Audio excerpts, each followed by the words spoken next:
Blue skies in Omaha and a howling wind at Rosenblatt as Miami and USC go head-to-head.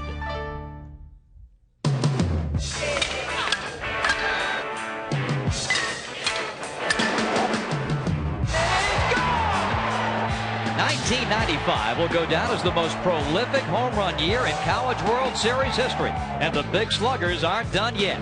USC All-America Jeff Jenkins has been the power source of the Trojans, who face elimination tonight against Miami, which overwhelmed them Friday with Eddie Rivero's blast. Sunday, the Canes down rival Florida State behind Danny Bucksbaum's 3-run shot. And a win tonight, Miami moves on to the championship game and sends USC home. And welcome back to Rosenblatt Stadium in Omaha as we get set for the Hurricanes and the Trojans College World Series game number 11.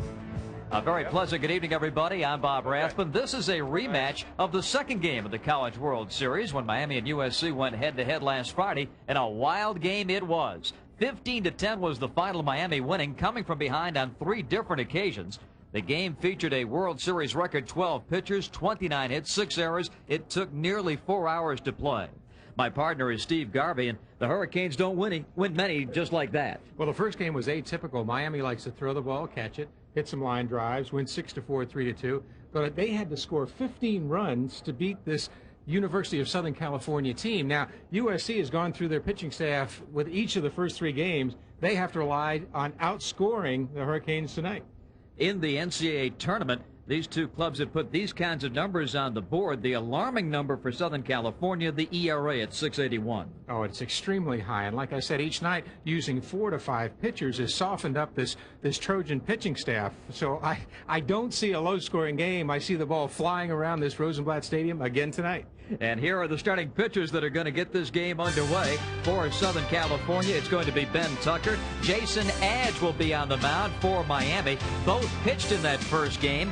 What will become of them tonight? We'll find out when we come back.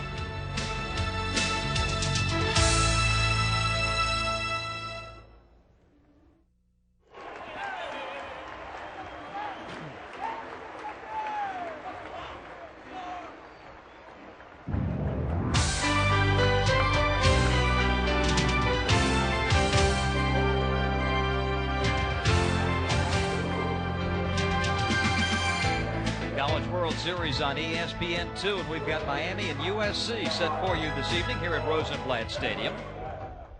The Hurricanes have won 48 and lost 15.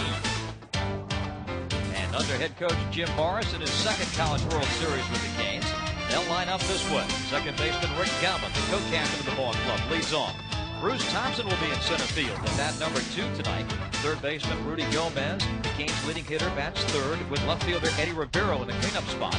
Danny Bucksbaum, 3 for 5 in the College World Series, bats fifth. Adam Finiston has a World Series home run, batting 6th. Ricky Gonzalez, the catcher, Mike Torty, the designated hitter, and Alex Cora, the shortstop, is the number 9 hitter for Miami. And starting off for USC, the man who started the game last Friday against the Canes, Ben Tucker.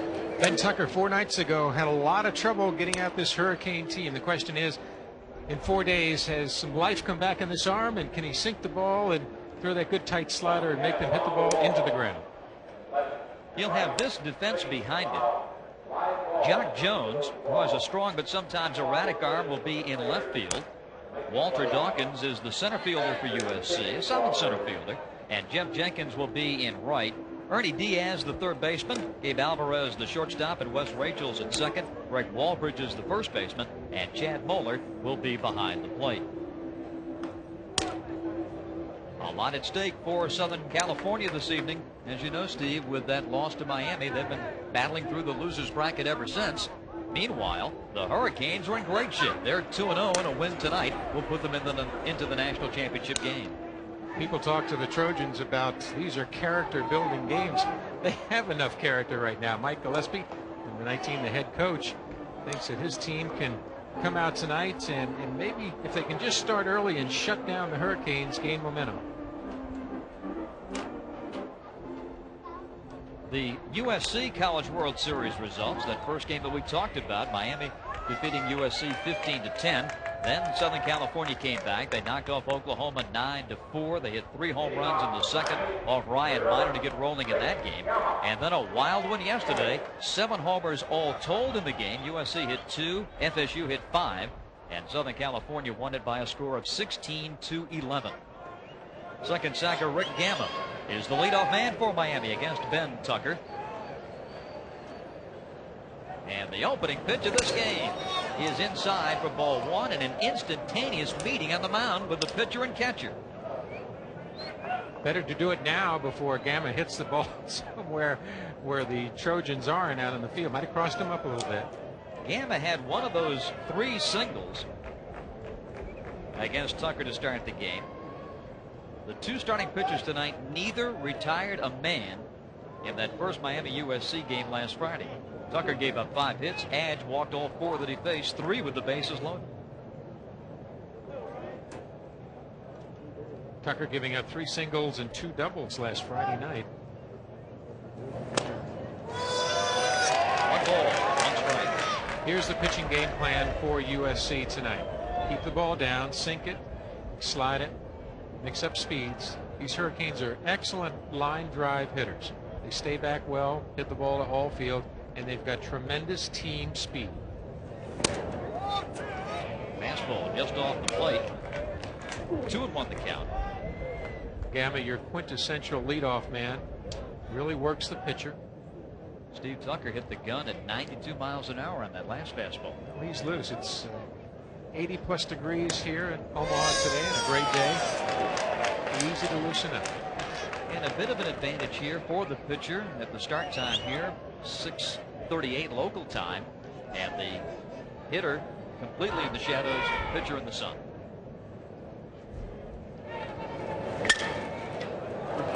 At third second, Wes Rachels with a high throw and save. Frank Walbridge went up to get it, and Gamma is safe at first, and that will be an error on the second baseman Rachels. Rachel's nice in front of it.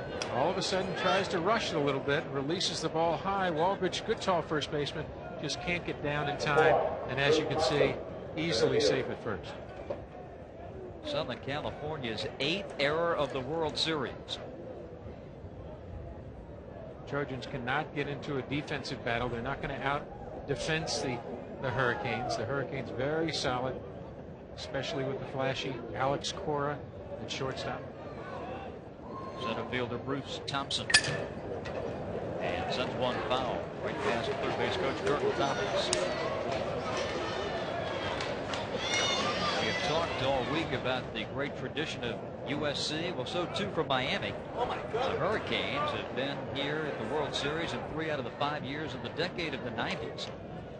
Club that is making its 14th overall appearance in the College World Series. National champions in '82 and '85 under Ron Frazier.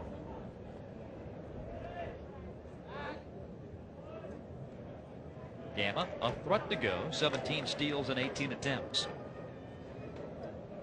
Remember, excellent speed by the Hurricanes throughout the order.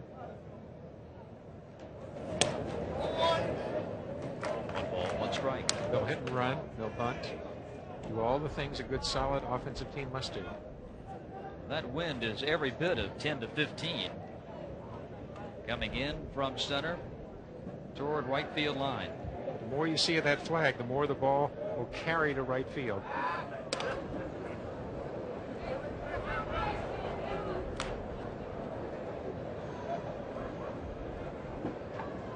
(17 out of 18 attempts). Excellent base steal. It's a good jump, usually steals off the pitcher. A little closer this time. And the backhands first. Ben Tucker on the mound for Southern California. 8th round draft pick of the San Francisco Giants in last week's draft. He was a great pitcher on a national powerhouse club in high school. Fresno Bullhorn yields the single here to Thompson. And here we go again. First and second, nobody out for Miami. The umpires this evening. World Series Game 11, Dale Williams is the plate umpire from Signal Hill, California, in his 8th College World Series. Rich Fetchit at first base, Ken Eldridge at second, and Bob Homolka is the third base umpire. Ben Tucker still hasn't gotten a hurricane out Friday night and today. Get the feeling if he just gets one out, it's going to be a big relief off his shoulders. Here's a bunt to third. Now having to come in and get it is Diaz, and he throws out Gomez at first base. Ernie wanted to hang at the bag if he could, but the strength with which that ball was bunted, he had to make the play. Almost an indecision that time. Eddie Diaz finally taking a step back and then forward, deciding to take the ball, made a wise decision, getting at least one out. Abe Alvarez would have never been able to make that play, Bob. One gone, first open, and left fielder Eddie Rivero homered against Southern California last week, and Rivero hit as hard a home run of the 32 that we've seen in the World Series. His was an absolute tee shot. And Rivero, with one out, is thinking he wants to pull the ball. He wants to get that runner in from third base with at least a ground ball. But with the wind blowing out to right field, he's also thinking, I want to lift this ball, see if I can get it up in the jet stream.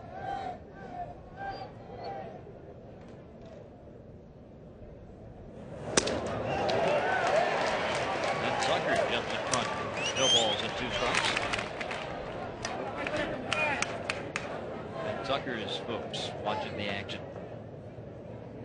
This is an excellent contrast. See the ball in the sun, then the shade. Tough for a hitter to pick it up. It's almost as if you blink, Bob, when that ball goes right into the shadows. Sets up outside.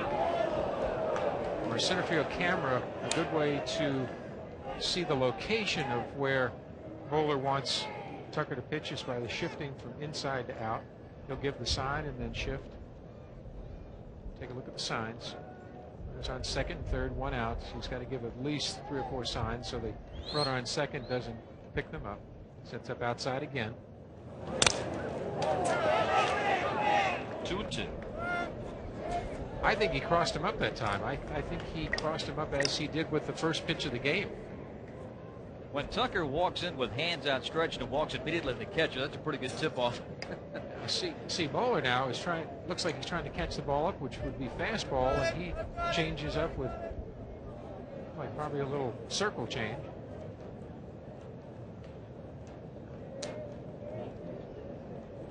The dimensions here at Rosenblatt Stadium: 332 down the lines, 360 to the gaps, and 408 to center. But these college sluggers of the World Series have taken more than a few yards off those dimensions. Those 360s really seem like 330 at the farthest. USC with the infield back at second and short, so they're conceding a run if Rivero can hit it on the ground here. They're pitching him away again. And they strike him out. So Ben Tucker takes care of Rivero, and a big strikeout because that takes away the sacrifice fly chance. And first baseman Danny Buxbaum will be next. Excellent sequence by Moeller and Tucker. Here he throws good fastball, good four-seamer on the outside corner.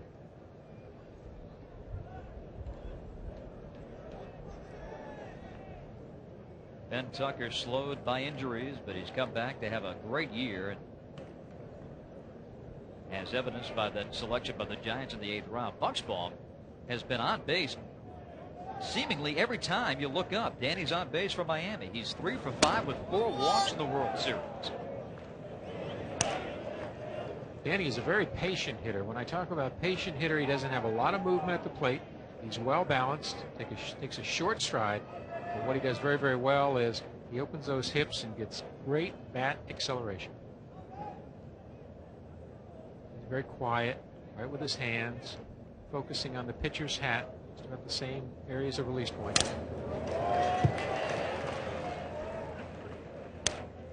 Bob Tucker's 1 out away from really changing the momentum for him. He really hasn't had any luck, set an error behind him.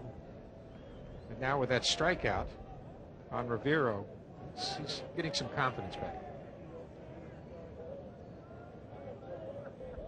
Runners at second and third for Miami. And Bucksbaum trying to deliver here. And strike 2 called on the outside corner. A ball and 2 strikes. Ben Tucker working the corners very well. The hitters, too, are having a little difficulty picking it up because of the shadows. Scouting report on Bucksbaum. Keep the ball away from him. Roller outside. 2 balls, 2 strikes.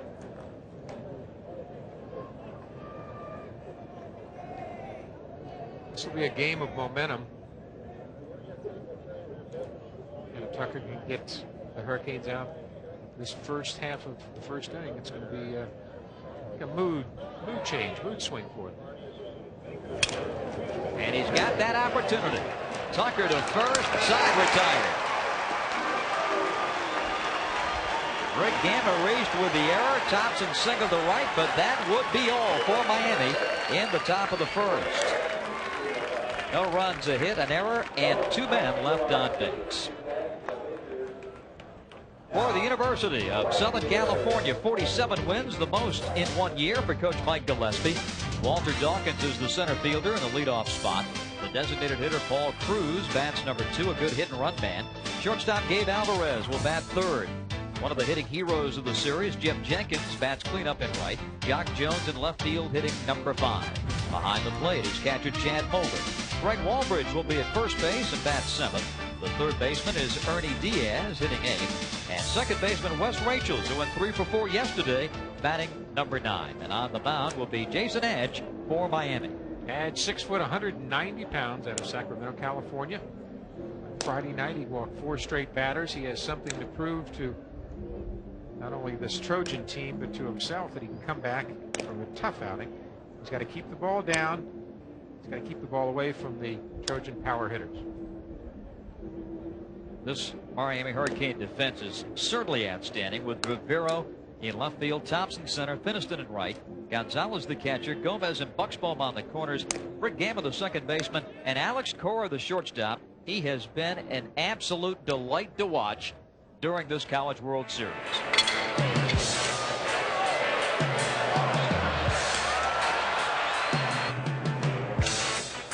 Alex Cora is really a treat to watch. Great instincts, God-given natural eye-hand coordination, nice and loose.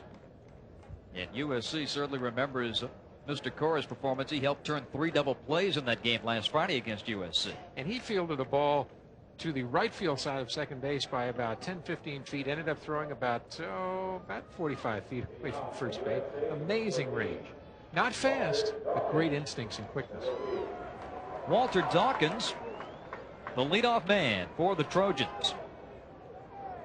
Carries a 4-game hitting streak with him to home plate. Edge misses inside. Tucker focused. Words of wisdom from Mike Gillespie. Pitchers get into a zone, Bob. They start on the day of a game or the night before in a day game like this and really start to block everything out and just concentrate on the opposition. We talked about the first inning woes of Ben Tucker. It was control problems from Jason Edge. Normally a starter for Miami. He was brought in from the bullpen in that game and walked 4 men, 3 with the bases loaded. 2-2. The Southern California outfit has had big innings. They had 6 runs in the first inning yesterday against Florida State. They had a 7-run inning against Oklahoma and a 6-run inning against Florida State, a 5-run inning against the Seminoles.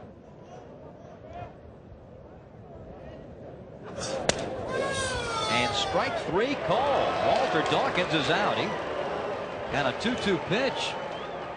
I don't know what Walter was thinking there. I think Walter's thinking the ball might have been a little low. He was still frozen by the pitch.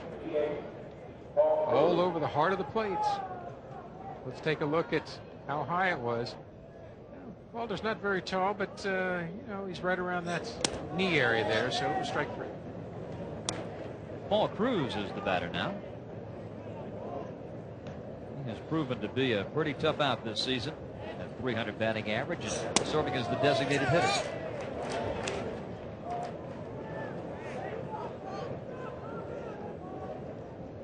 Jason Edge in the regionals had a marvelous game against Massachusetts. Gave up 1 run and 4 hits and 7 1/3. Then lost to Texas A&M 4-0. But in that game, gave up just 1 earned run in 8 innings. So a much better pitcher than what we saw here in that Friday game.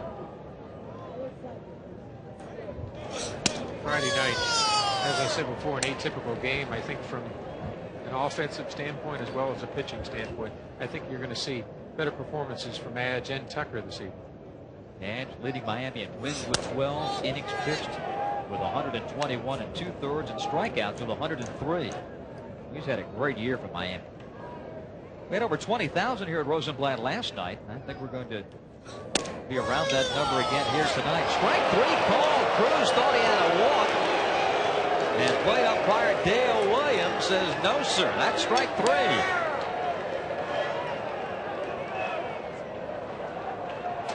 Two gone, and Mike Gillespie's got something to say. Mike Gillespie expressing his opinion. He's probably saying you got to bring that ball up. Let's take a look. The ball looks like it might have caught the front part of the plate. Here's a good angle. Well, it looks like it's about 6 to 8 inches wide to me. I don't care whether it was high or low. It was off the plate. No wonder Paul was headed towards first base. Well, he's a pretty free swinger, too. I think anything close, he would have been swinging at it. When he takes a pitch like that, I'd bet on him. Gabe Alvarez ahead on the count 2-0. Told us that his favorite player is Cal Ripken Jr. of the Baltimore Orioles, and why not? Pretty good role model. Gabe is a gamer just like Cal is, and this young man, we've talked a lot about Cora's defense at shortstop, but Alvarez is blessed with a wonderful arm. Mike Gillespie was telling us in the meetings that he felt that Gabe Alvarez's arm strength was similar to that of Travis Fryman, the Detroit Tiger third baseman, who is reputed to have the best arm in the infield of the American League. Rick Gamma, the second baseman, throws him out, and it's a 1-2-3 inning for Jason Edge. So things pretty calm through 1 inning for these two clubs. We'll be right back.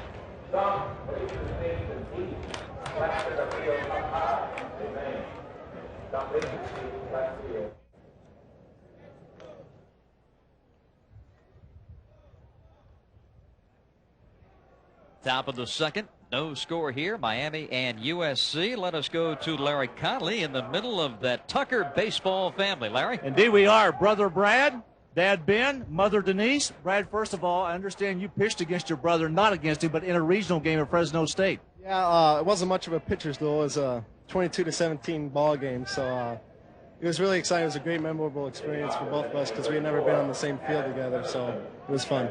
Mother Denise, that had to be tough for you to sit there and watch that. It was. It was a real tough game. I was real proud of both the boys, as I always am, and they came out of it, as always, showing a lot of team spirit. Ben, obviously a better start for your son tonight. Much better, Larry. Get through the first inning. It's always good to get through that first one. Miami's real tough, so we just hope he keeps throwing as well as he is. Bob, a little more relaxed family tonight, I think. Indeed. Adam Finiston is at the plate for Miami. 1 ball and no strikes, just underway with the top of the second here at Rosenblatt Stadium. There's a strike, 1-1. Bob, both pitchers really spotting the ball well this evening, keeping it down, moving it inside and out. Adam Finiston, one of my favorites in this tournament, really an intense ball player, in the game at all times. And he takes the ball where it's pitched and really works it. Case in point, in that Friday game last week against USC, Finiston hit a home run into the wind to the opposite field. Good bat speed. Good bat speed. Hits through the ball. Doesn't uppercut very often.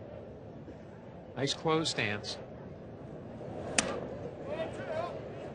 2 balls, 2 strikes. Always a tendency by some of the power hitters to really go vertical when they're swinging these aluminum bats. Really try to go from low to high and launch the ball. It doesn't help them later on if they do make the professional ranks and transition from aluminum to wood. Strike 3. Ben Tucker with his second strikeout. 1 away in the second. The Canes have had a Nice run here in Omaha after beating the Trojans by 5. They knocked off Florida State. That was the game you may remember on Sunday where Miami, thanks to Bucksbaum's home run, scored 4 in the top of the first. Then there was an hour-and-a-half rain delay. They shut down the Florida State attack the rest of the way and won the ball game 4-2. Ricky Gonzalez, the Miami catcher, swings through this one. I'm thinking too, Steve, as we see what's going on here in the Miami bench, that the he's looking into the reflective sunglasses, working on a blemish, I think.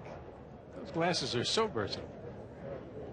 I'm thinking that the hitters, with the lack of contact we're seeing here, there's still difficulties with the shadows. I think so. The pitchers are throwing very well this evening in contrast to Friday night, but it's a little more difficult to see at this time of the evening.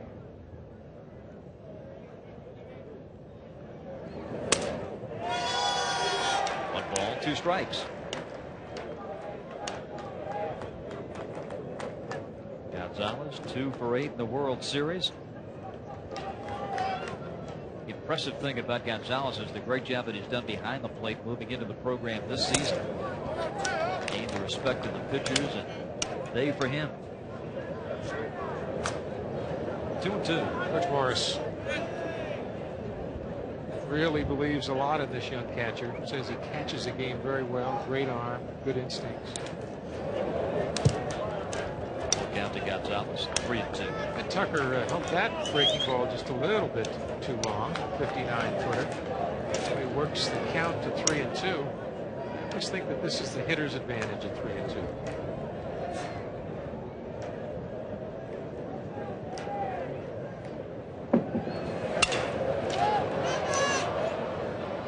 See another 3-2 pitch. 15th appearance for Miami in the College World Series. No strangers to Omaha. They were here last year, and what a job that head coach Jim Morris has done. Coming over from Georgia Tech, his first 2 years at the Miami helm, and the World Series on each occasion. And his ball club in great shape. They're in the winners bracket. They have a little breathing room here. Trojans with their backs to the wall, but Miami at 2-0. If they lose this one, they'll come back and play USC again. Jim Morris will tell you, though, he wants this game very badly. They've been off for a couple of days. He's a little concerned about the team being a little rusty. That's why he wants them to get on base and do the things they do best. And high for ball 4. Ricky Gonzalez draws the walk. He becomes the 3rd Hurricane base runner of the ball game. And DH Mike Torti is next. Mike looking for a hit in the World Series. He's 0 for 7 here during his stay in Omaha. Last year hit a 3-run home run against Auburn in the World Series.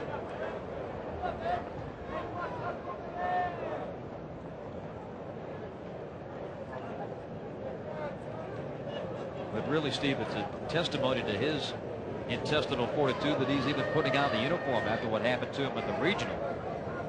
Here's Jeff Jenkins playing probably the toughest position on the field at this time of the evening. The sun field, the wind going from left to right. Both right fielders are going to be challenged this evening. As you can see, quite a glare in right field. As the light standards move out there, sometimes the right fielders try to position themselves in the shadows of the light standard to be able to see the ball better. And fed in, and boy, that brings back some bad memories from Mike Torti. He was hit in the ear against North Carolina in the regional and suffered a slight concussion. He missed a couple of ball games. And just prior to that game against the Tar Heels in the regional last weekend at Miami, he caught a grounder over the eye and took 10 stitches. So this kid has really had a tough time. I'm probably wondering, am I a ball magnet or what? And you can see how that left ear flap is shut down for Torti. They put more foam in there. It's suffered the stress test. Well, that has to be a scary thing when that ball's coming right at your noggin. I've taken a few in the ear flap, and it really stuns you. Don't be surprised if Miami starts to run. A ball and 2 strikes. Miami with excellent speed will run at any time. Gama and Thompson both have the green light unless they're given the do not steal sign. Southern California infield, a double play depth. Up the middle, Alvarez can't get it. It's into center field for a base hit. So Torty up off the deck, singles to center. Gonzalez at second now, and Torty at first base. Very hard around the front part of the plate. See this ball really shoot by Tucker. The infield has gotten a little thin grass-wise, a little hard. Ball just rocketed through there. And it looks, Steve, like a pretty good pitch. It was down in the zone. Went down to get it. Didn't try to pull the ball too much. Went up the middle. Good job of hitting by Torty. Now shortstop Alex Cora. Switch hitter batting left against the right-handed Tucker. Miami threatening here in the second. No score in the ball game. Runners at first and second with one gone. Cora will do just about anything to get on base. He bunts very well. He can hit and run. Likes to make contact. Likes to hit the ball where it's pitched. Baldridge behind the runner right now, but he'll be concerned about bunting. He might sneak in front of Torty. I wouldn't stay behind him too far personally. Did he go around? Yes. On appeal for third base umpire Bob Hamalka. One of the toughest pitches to call is the check swing. See the head of the bat goes past home plate. That's a strike.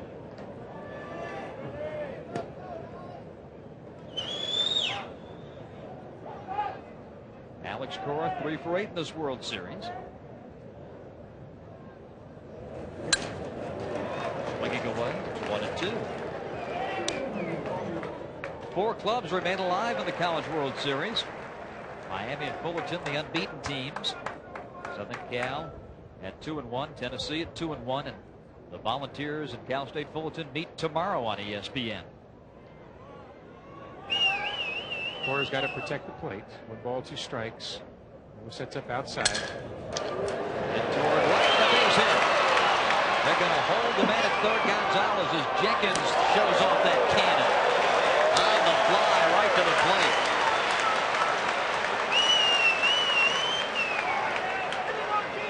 Well, little Alex Cora contributes with the base hit. That loads him for Rick Gama. Cora does a good job of pulling the ball through the hole, but this tells you about the respect the Hurricanes have for Jenkins. They hold up Alvarez, who has decent speed, and he just mails it all the way home to Moeller. That was air mailing it all the way. First class. Bases loaded for Miami with 1 away. And Rick Gama, the second baseman, co-captain of the ball club. In that wild 15-10 game against USC last week, Gama scored 5 runs, and that's a new College World Series record. A swinging strike. 0-1. Here's the classic battle between the pitcher and catcher. Tucker has to keep the ball down. Gama has to get the ball in the air somewhere. With 1 out, you want to get that runner in from third to break the game open and to score first, get some momentum. Fly ball to right. Pretty well hit. Jenkins drifting back on the track, makes the catch. Tagging and scoring on the play is Ricky Gonzalez, and Miami takes a 1-0 lead. Well, the wind had an effect of that ball to blow it, not so much to the track because the ball was well hit, but move it from left to right. And that was just maybe a little more than average depth fly ball. That because of the wind blowing, backspin the ball a little bit more and then made it curve. Jenkins played it very, very well. Like we said, right field, a tough position tonight. He stays with it. No chance that the player coming in from third, but the runner on second advances. Making it 2 outs. And runners on the corners for Bruce Thompson. Single to right his first time. Very dangerous hitter. 1 swing can break this game open for the Hurricanes. 1 ball, no strikes. In 1992, Bruce Thompson, member of this Cane team, his freshman year, contracted mononucleosis before the ball club came out here. He and his parents drove to the College World Series, all the way out here to Omaha, so he could be with his teammates. Quite a commitment. Here's a good team man, good leader on the team.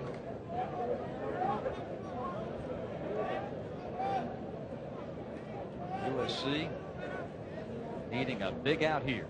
Even just to 1 run. Miami in its first 2 games knocking the starting pitcher out in the first inning. Tucker, that we've talked about, and then they made quick work of Yoakum of Florida State. Got him out of there in just a third of an inning the other day. 3-0.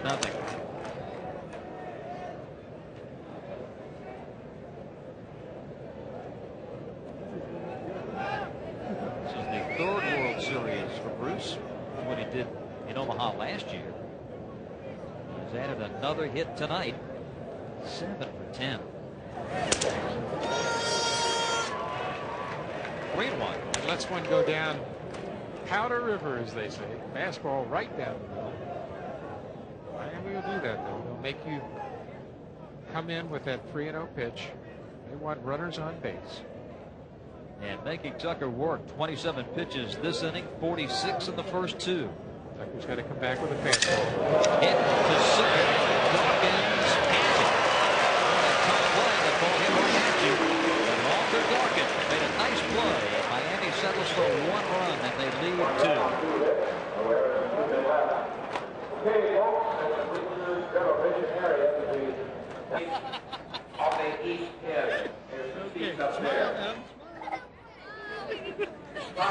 Miami leading USC 1-0 as we go to the bottom of the 2nd here at Rosenblatt Stadium. And one of the hitting heroes of this affair has been this man, All-American Jeff Jenkins, the USC right fielder, 6 for 12 of the World Series, and he's hit 2 home runs. The first one came against Oklahoma. He launched this one over the batter's eye in center, and then against Florida State in the 2nd inning. Another blow. This one going off the sideboard out in left center field. Jenkins has homered in 2 straight games now, and he steps in to bat to lead off the 2nd inning for the Trojans, who trail 1-0. Jenkins, a first-round draft choice, really combines power and the ability to hit the ball to all fields. This season, he's learned how to take that pitch, outside pitch, the other way, and as you can see, the Hurricanes are going to pitch him outside. They don't want him to turn on any pitch inside. Rather have him go the other way, Bob. Overall, Jenkins has an 8-game hitting streak going, and he's 15 for 30 over that stretch. So this guy has been white hot. Woody. Hi, Woody. Watching the action here, Nancy Lieberman Klein, all-time greats in the world of women's college basketball, Olympic champion. Great athlete. She could have been a good first baseman. Yeah. I like her instincts, you know. 3-0 on Jenkins. Boy, has the take sign been on today, Steve? In the first inning, USC took 16 pitches before Alvarez struck out. Jenkins has looked at all 4 with the bat on his shoulder here to start the 2nd. Very patient. Punch ball. And they retire a hot man. 1 away in the 2nd. You always try to look for the key to why a great hitter hits so well. And with Jenkins, it's balance. Short stride, weight evenly distributed, tries to really launch the ball. If he would have stayed on top of the ball, he would have hit a line drive. See, I've talked to him a little bit. Sometimes he goes 45 degrees vertical, low to high, and gets him in bad habits. Doc Jones hammers one to right. The first USC hit of the ball game. Jones continues his red-hot hitting. He had 4 hits against FSU yesterday, and keeps it going with that base knock. That is his 104th base hit.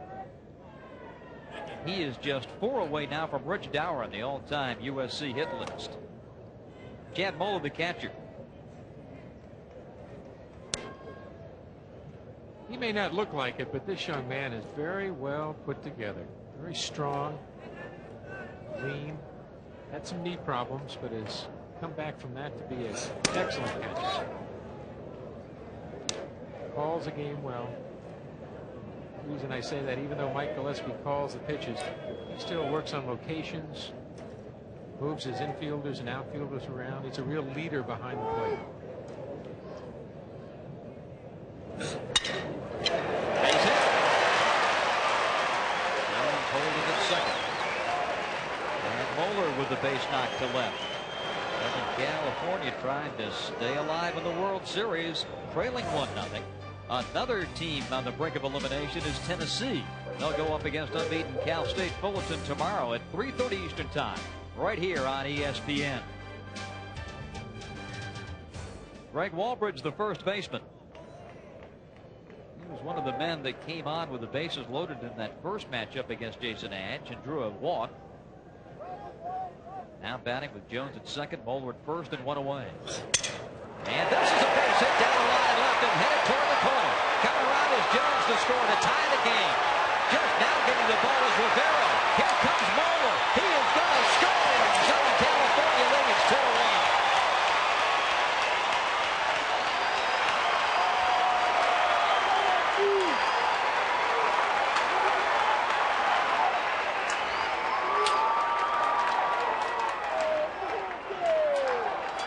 That sign says it all.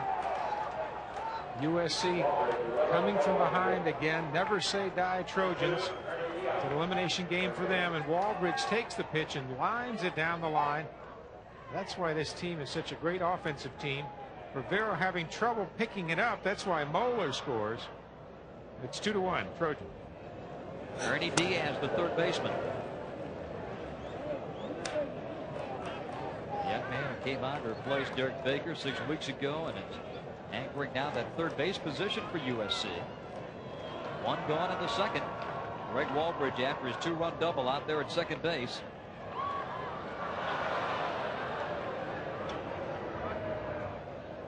And a stoppage in play. There's some debris on the floor out the field out there at left, and not called as that's taken care of. The one thing that the first game between these two featured, each team with comebacks. Southern Cal would jump in front, Miami would come back. 3 times USC struggled to get the lead. 3 times Miami was equal to the task, and they finally won it 15-10. It wasn't until about the 7th inning of that game that Miami started to out-defense the Trojans, which made the difference in the long run.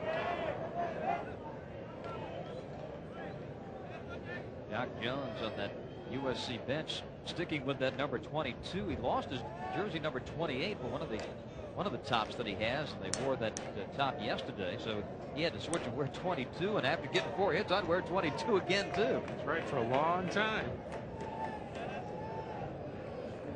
Edge making some good pitches, but the Trojans hitting. Throw down to second. The next standing is Walbridge. 1 and 2 on Ernie Diaz. 3 hits in a row produced 2 runs for the Trojans. Doing a good job of making contact off of Jason Edge.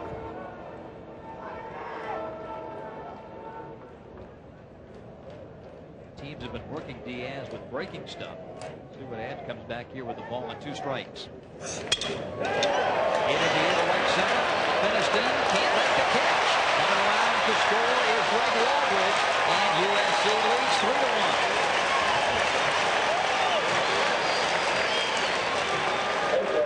Tough play for Finiston, a sinking liner, and he had to battle that sun. There goes a single for Diaz, and it's his 32nd RBI this season. Finiston, a tough outfielder, really takes chances, gives it a try, and then does a good job of keeping it in front of him, keeping Diaz to a single instead of a double. As we said, right field, the toughest position to play early in the game because of the sun. Last section to north end. In the left field bleachers. Conference time on the mound. It's squeezing time. The laser, pitching coach Lazaro Collazo checking things out with Jason. Jason's folks kind of biting their fingernails and their lips here as their son has struggled here in the second. He's yielded 4 straight hits. Coming into the game today, this has been the composite line score for Southern California in the College World Series. Crooked numbers. Not pretty, but they're still in it, and they're ahead 3-1. 1-0.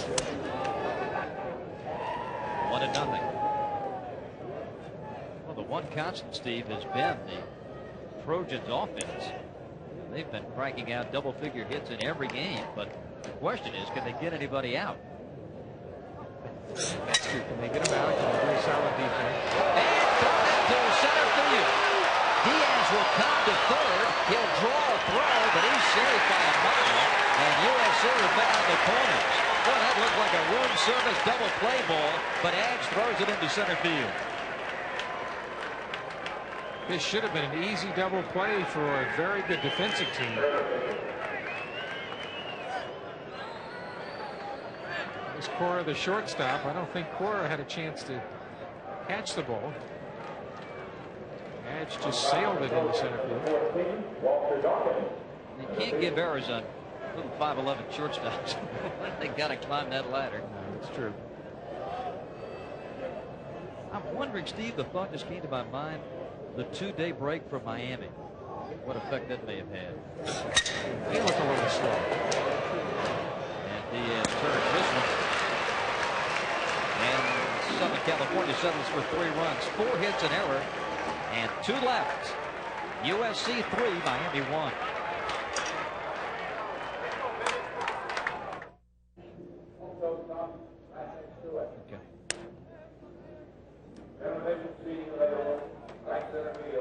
Along with my partner Steve Garvey and Larry Conley with us here in Omaha. This is Bob Rathman at Rosenblatt Stadium. 3-1, USC leading Miami as our ball game moves to the top half of inning number 3. Well, one thing with the Miami and USC, Steve, they are not going to fail to entertain. These two clubs play some exciting baseball. A lot of good athletes on both teams, and after a 15-10 first game Friday night, both teams have something to prove in terms of playing solid fundamental baseball. Rudy Gomez sacrificed his first time.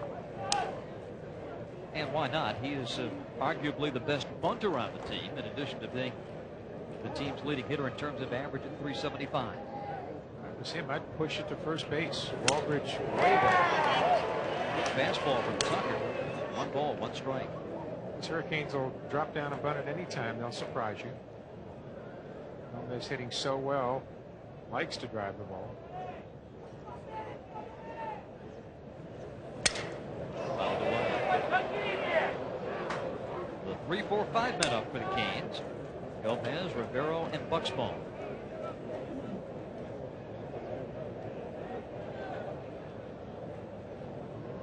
Batters back in the sunshine. The shadows now have moved more towards the first base dugout, so it should be a little easier for the hitters to see, as the Trojans had shown. There's a bouncer. Rachel's to his right. High throw, but maintaining contact is Walbridge. 1 away in the 3rd. Those infielders like those tall left-handed first basemen. That's exactly what Sorry, David Lopes Ronnie and Bill Davey Russell. and Bill. I used to tell them, if you're going to make a mistake, make it low. I got a chance. 1 gone in the 3rd, and Rivero coming up.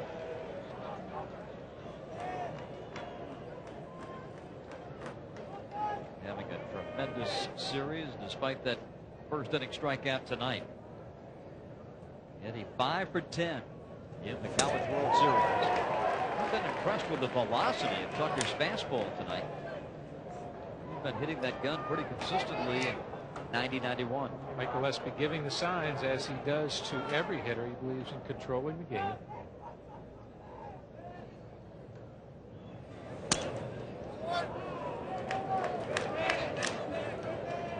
Rivero, a native of Miami. As we analyze the hitters, Rivero, look how he holds the bat upright, out from the body a little bit forward. He's going to have to get that bat flatter and back a little.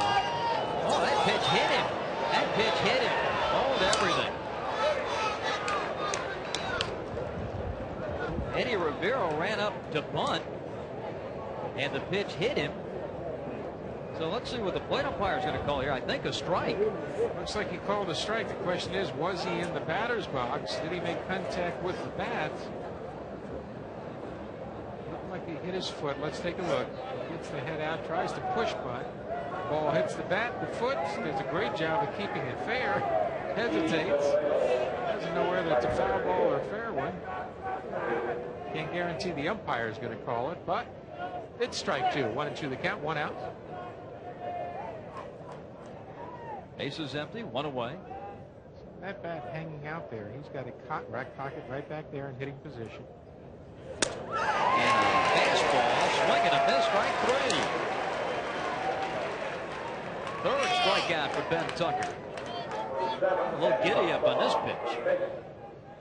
Ben Tucker with a good live fastball in a good location. It's a little bit outside of the black, but Rivero could not let it go by. Had to go after it. Good location for Ben. 2 up and 2 down, and Danny Bucksbaum. Here's a young man, and you being a Floridian, you would appreciate this. Danny Bucksbaum was born in Tallahassee, home of the Seminoles, raised in Gainesville, home of the Gators, and decides to go to Miami to play his collegiate baseball. Talk about Danny having multiple personalities.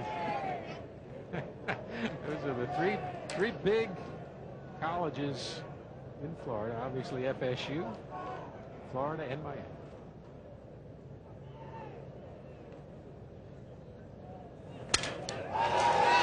Is it playable? Homer, the catcher, will it come back to him? No, this went well back on the screen. 2-1. Still a lot of sunshine here at the ballpark. Canes bat in the 3rd inning.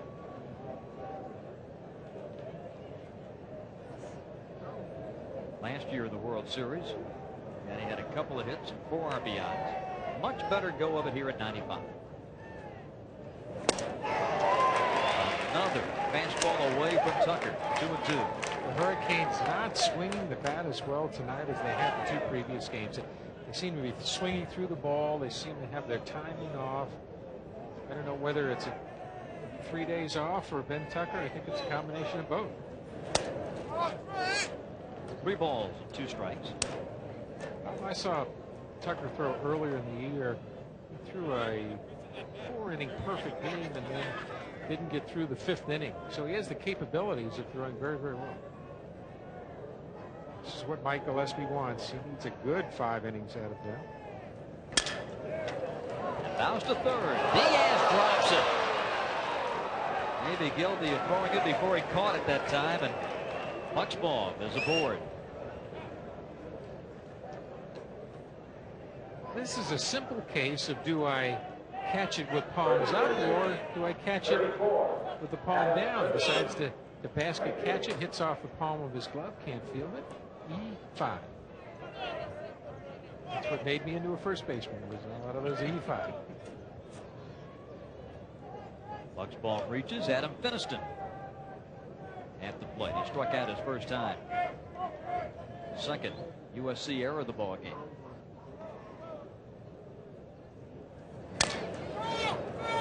Foul of the box. If anything has hurt the Trojans this year, it's the ability to have a bad defensive lapse, a bad inning.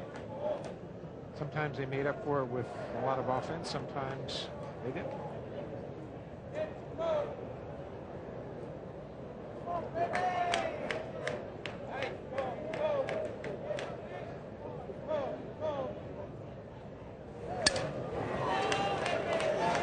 Nothing is 2 now on the Miami right fielder.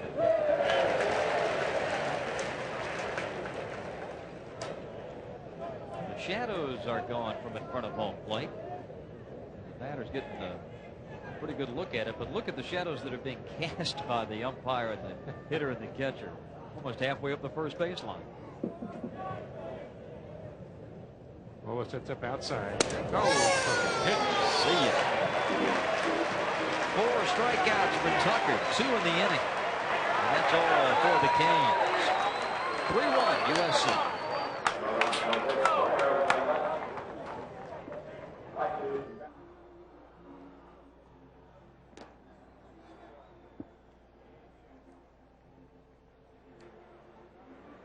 Miami trailing 3-1 over USC as the Trojans prepare to bat in the third. Yesterday, the Hurricanes had a chance to pay a visit to the world-famous Father Flanagan Boys Town, and the Canes toured the Hall of History Museum, which highlights Boys Town's rich 77-year history. Head coach Jim Morris was made an honorary citizen of the village. Boys Town, of course, headquartered just west of Omaha, offers care and treatment to troubled boys and girls. The famed facility began in 1917, also operates at 16 sites around the country, including the Boys Town National Hotline. DH Paul Cruz taps one out to second. Rick Gama gobbles it up. What away. Jason Adge yielding the 3 runs in the second inning. Coming back to take care of the Trojans DH, and now to take a look at shortstop Gabe Alvarez.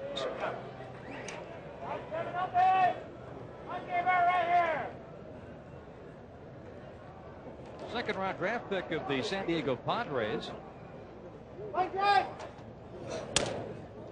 Alvarez takes ball 1. Slowed by an arm injury, had the DH about 15 games earlier this year, but boy, is he back. One of the best hitting shortstops in all of college baseball. Primary reasons that the Padres drafted him so high. We talked about having a very, very good arm and good instincts. Not a lot of range, not a lot of speed, but his bat instincts really say a lot for this man's ability to play the game. 2-1. 57 lifetime doubles at USC. And that breaks the record set by Brett Jenkins. Jeff's brother. Jeff, of course, waiting on deck. Strike 3 call. Or is it? Nope. Now a full count of 3-2. Fooled all of us that time. A couple of tough sliders on the outside. Ought to try it again. Wow. That is strike 3. Well, it's a long way from Sacramento to Miami. They meet in Omaha. Let's find out the Edge family story. Here's Larry. Thanks, Bob. I'm sitting here with Cindy and Fred Edge. And Cindy, obviously, you told me you were a little nervous, but you were yelling pretty good on that strikeout. Yes, very. This is too exciting. Too exciting. It's a dream come true for. In fact, Jason's pitching now to Jeff, and he had faced Jeff in Legion in high school all the time. So. Jeff Jenkins homers again.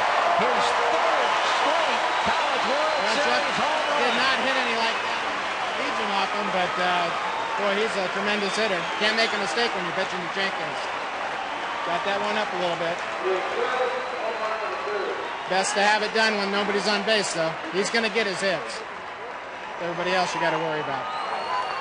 There's your analysis.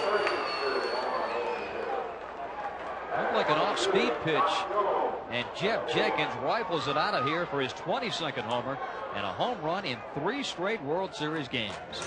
Well, you could just see Ricky Gonzalez looking over to the bench saying the ball was up.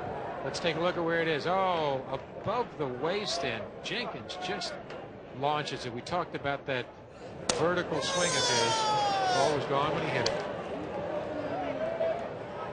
0-2 to Jock Jones. 4-1 USC.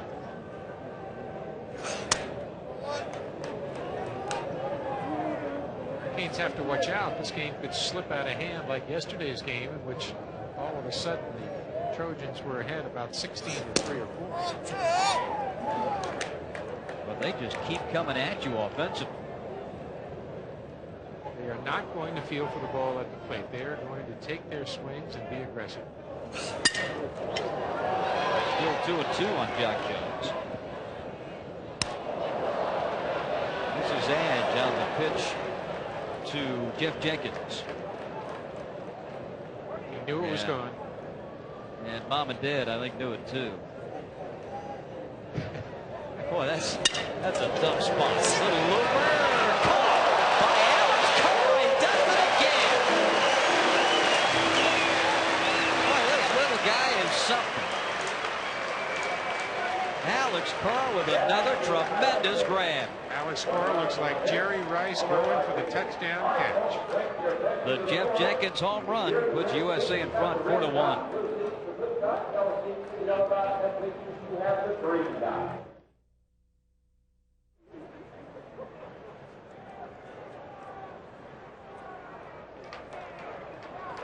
Shortstop Alex Cora already has the head helmet on. He's ready for that at bat. He'll be up third in the inning, but another look at this marvelous catch. The great fielders never take their eyes off the ball.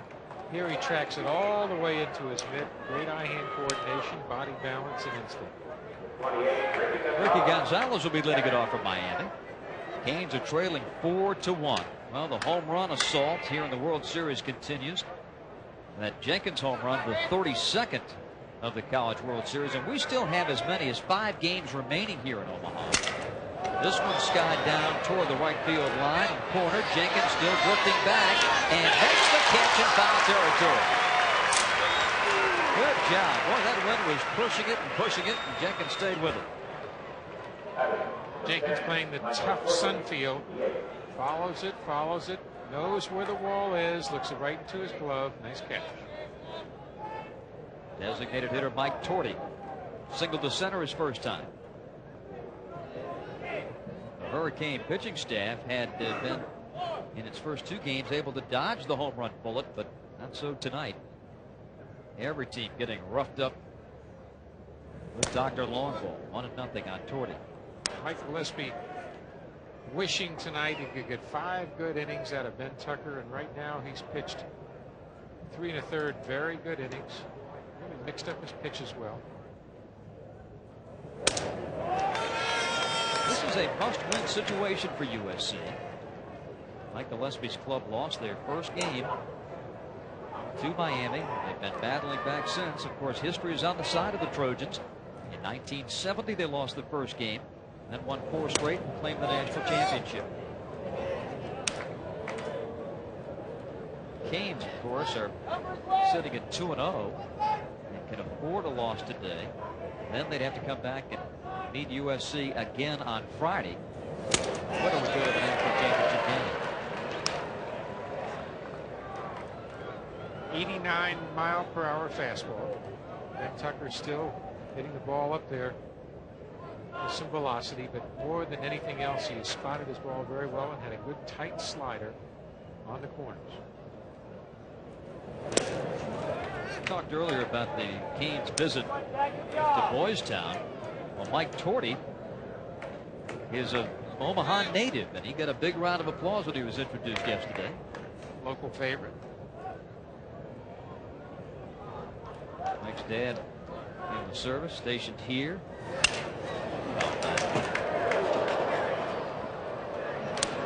Growing up in Texas. Proud to say that he is from Omaha. 3 balls and 2 strikes on the Canes DH. 1 away and the base is empty. See if Tucker comes with another fastball. He's gotten a lot of strikeouts with that pitch today. He'll spot it low and away.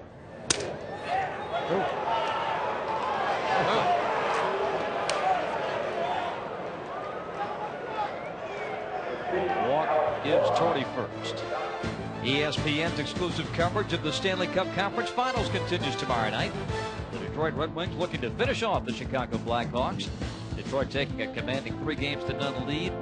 Vladimir Konstantinov scored in double overtime to give the Wings a 4-3 win. Detroit just 1 win away from their first trip to the Stanley Cup Finals in 29 years.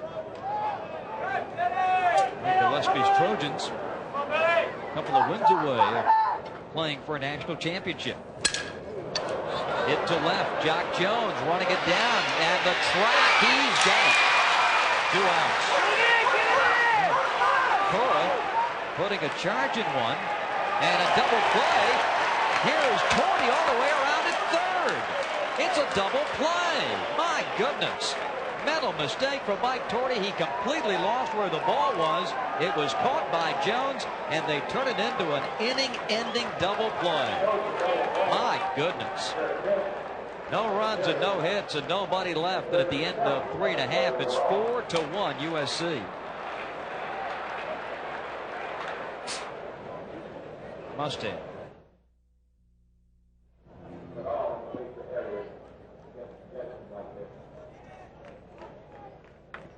Well, Steve Garvey, a bizarre ending to that fourth inning. Torty at first and one out. Cora skied to left, and Mike just kept right on coming.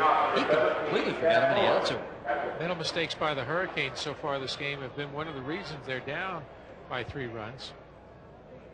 They really don't seem to be as sharp as they were a couple days ago. They've been off about 72 hours. They better get back in this game quick before it's all over and have their first loss.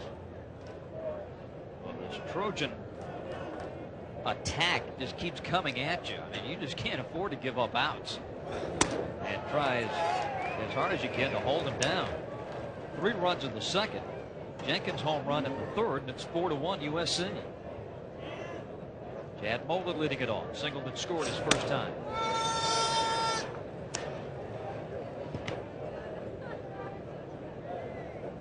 Jason Ash, the Miami starter. We got Jenkins' fastball, but Ash has a good fastball also. Mixing in the curve and change. Right now, though, falling behind Chad Moeller, and a dangerous thing to do against this young man. Chad taking a strike, and the count's 3-2. More confident hitter at the plate. Really started to come on after his injury problems earlier in the year. High and tight for ball 4. A leadoff walk, the first allowed by Jason tonight. Greg Walbridge doubled in 2 in the second. He's the batter now for the Trojans. Leadoff walks will really hurt you. Morris knows that put a runner on, give him first base. A lot of things can happen.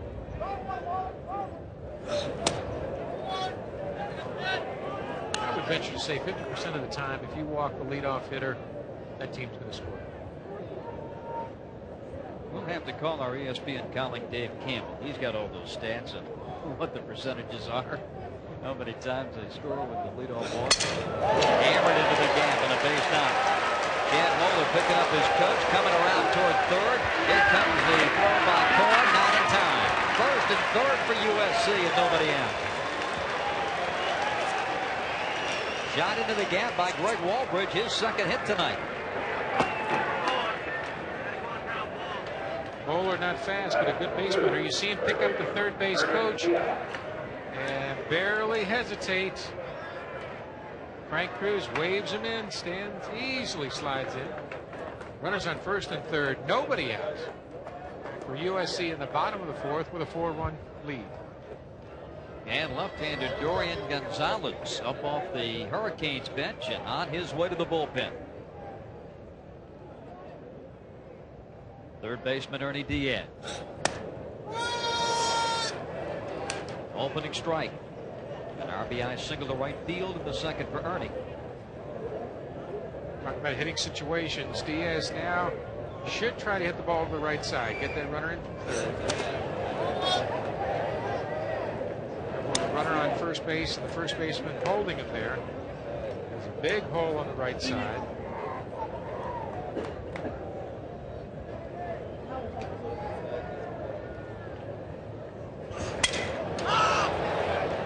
Made the effort that time to go the opposite way, Bob.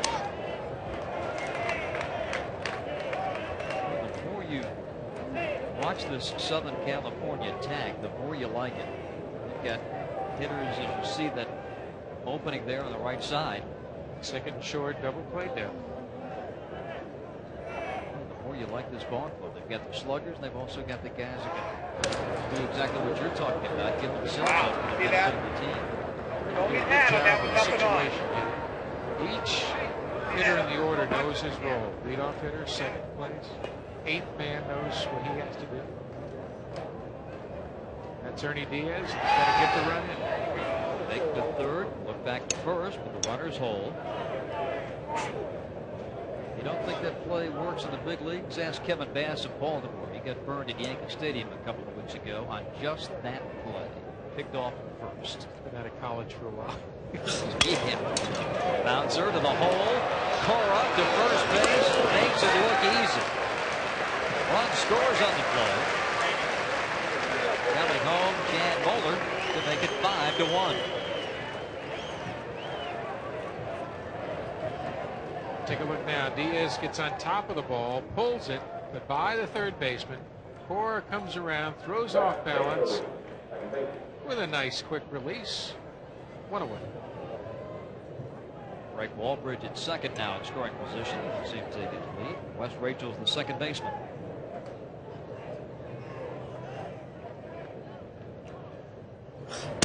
Boy, yesterday that Florida State game involving Wes Rachel's when he was able to come home when time had not been called. Mike Martin, the FSU catcher, went to the mound, forgot to ask for time, and Rachel's darted for the plate and scored.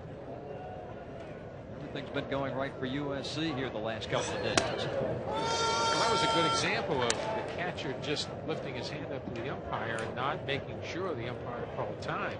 Lifted it up, trotted out there. Rachel's and Frank Cruz, the third base coach for the Trojans, alert. He just strolled on in. It's not automatic. The umpire must grant you time.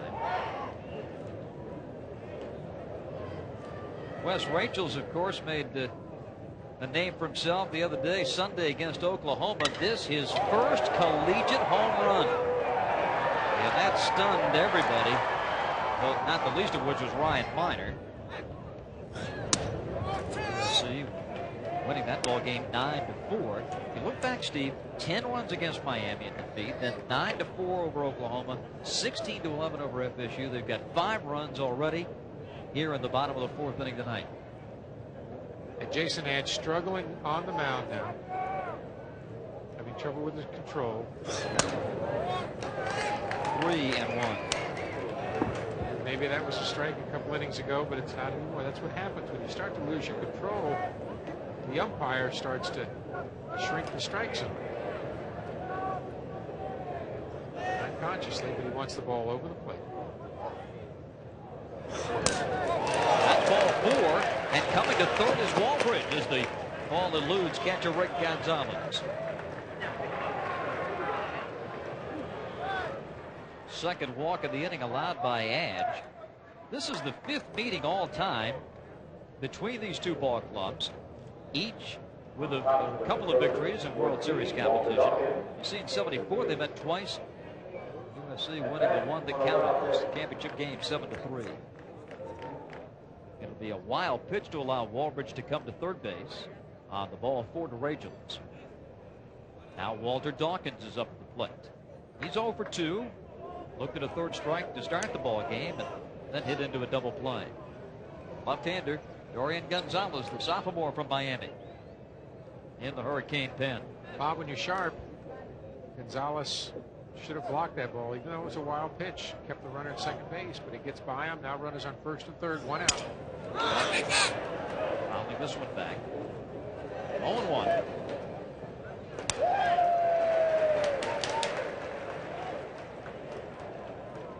Last year, Walter Dawkins hit 17 home runs as a junior, was not drafted. Hard to believe. Walter came back this year, another solid season at USC, and a 15th round pick of the Phillies.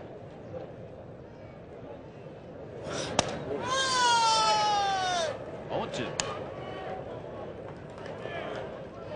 The all-time home run leader in USC history, Mark McGuire, with 54. Dawkins, 29 home runs in his career. Young man from Garden Grove, California. Adge working the corners now, getting ahead of Dawkins. The pitcher 2 to waste. Hurricanes in double play depth, second and short. And bounced out to short. Cora gets to shine again. Miami turns another double play and limits USC to 1 run in the 4th.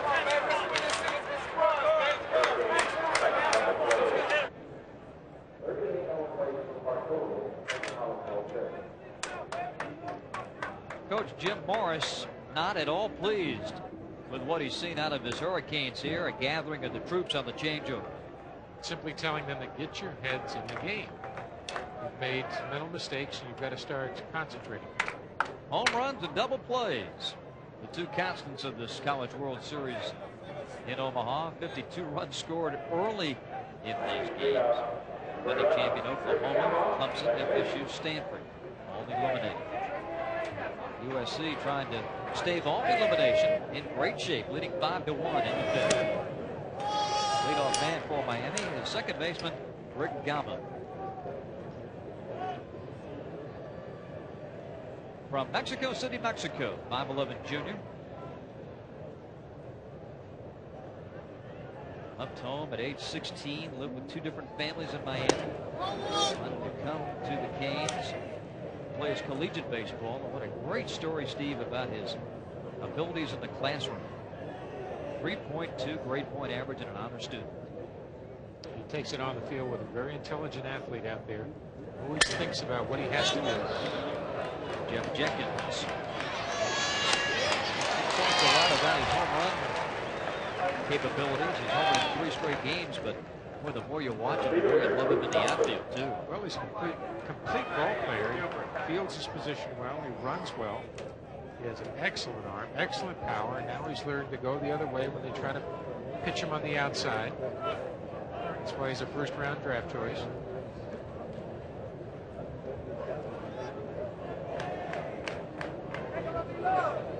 Bruce Thompson is 1 for 2.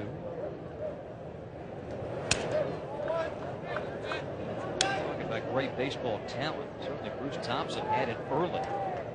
Back in 1989, he made his high school junior national team as a sophomore.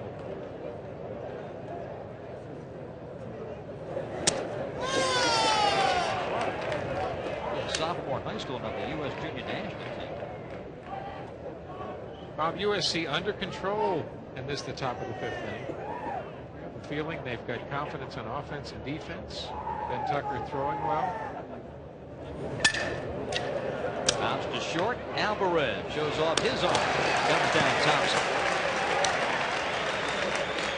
2 up and 2 down. What a team. Bruce and Tim, the dynamic duo in center field.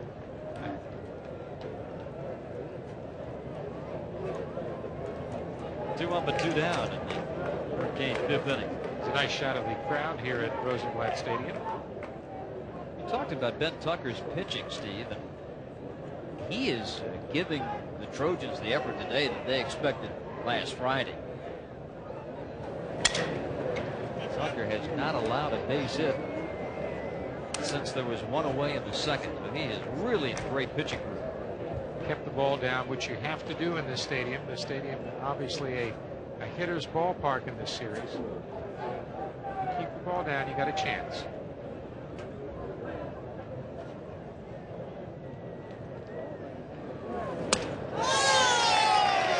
Back on the edge, and it's 0-2.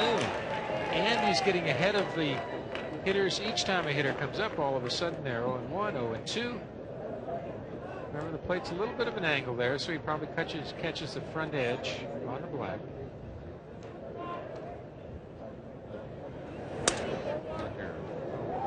Wasting away, 1 ball, 2 strikes. The last pitch was probably better than the pitch before. Hey, I'm giving him an easement on this. He's around the plate. That's right.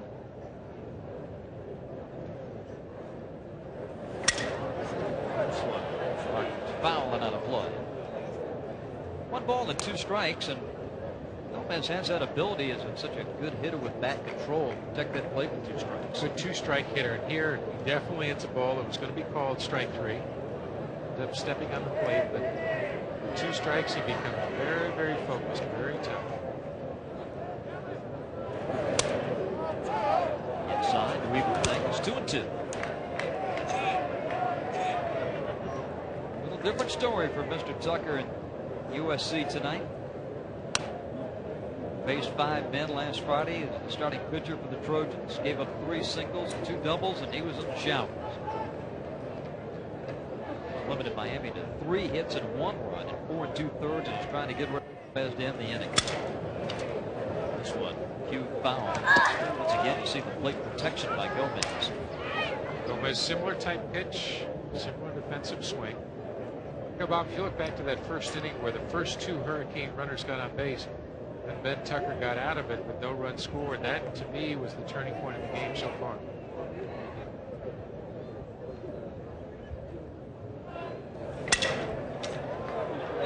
Once again, driving the pitch foul to right. It's a good sequence. Breaking ball, now fastball away. Now he should come back with a breaking ball on the outside. Try to keep it down. He's got a pitch to waste at 2-2.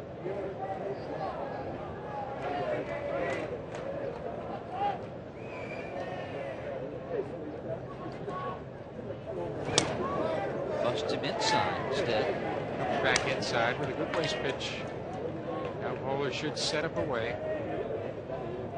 And Tucker's struck out, I think, 2 or 3 Hurricanes with that fastball on the outside corner. Sets up outside. And bounced out to second. Rachel's got a glove on it, but that's all.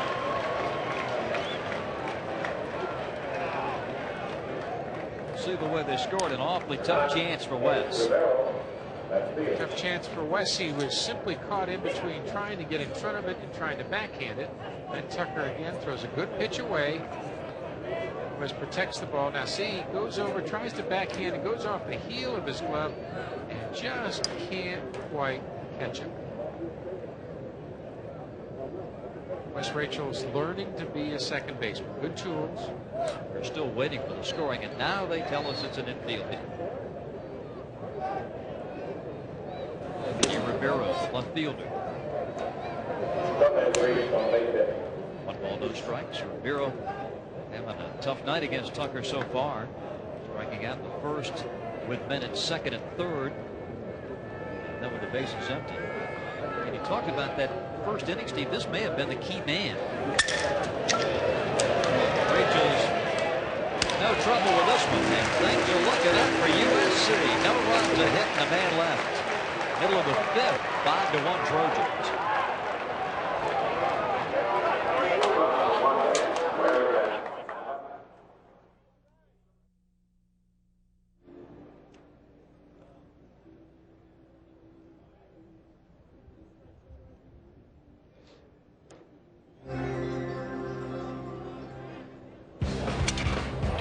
Hit the air, deep to left. McGonigal going back.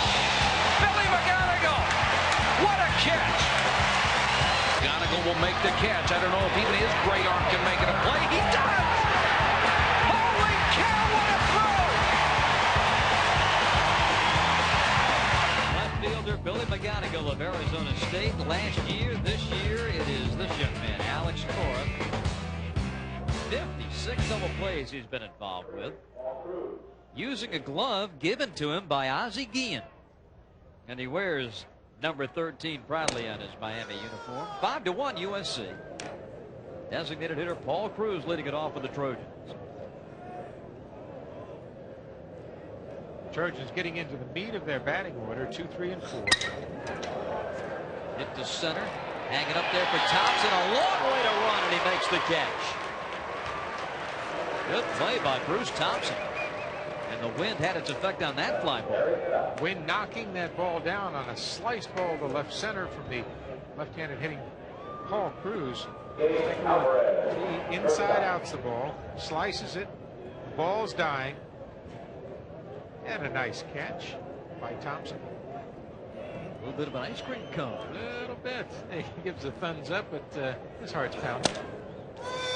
Opening strike to Gabe Alvarez, the shortstop. Hitless at 2 times against Jason Adams.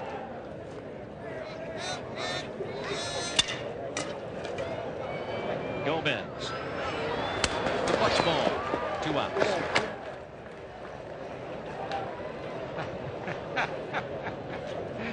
Easy, fellas. Gomez was expecting a little toss, and he got buzzed by Cora right to the second baseman. Yeah. Might have got caught in a little sun position, too. He's still talking to his shortstop. What are you doing? That might wake him up a little bit. Maybe they need a few more of those. Well, if they need any waking up, this man Jenkins can certainly supply that call. Home run his last time, giving him 3 in the World Series in 3 consecutive games. Jenkins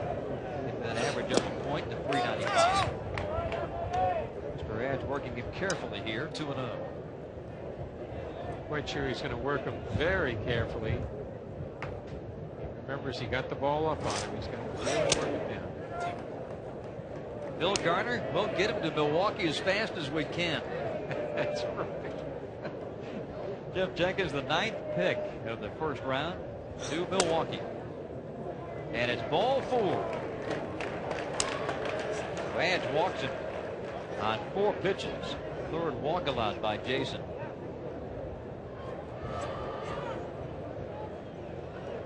Batter 22, Jock Jones. Now Jock Jones, the left fielder. Give Jock Jones credit for some of Jenkins' success because he's been hitting the ball well, forcing the pitchers to pitch to Jeff Jenkins.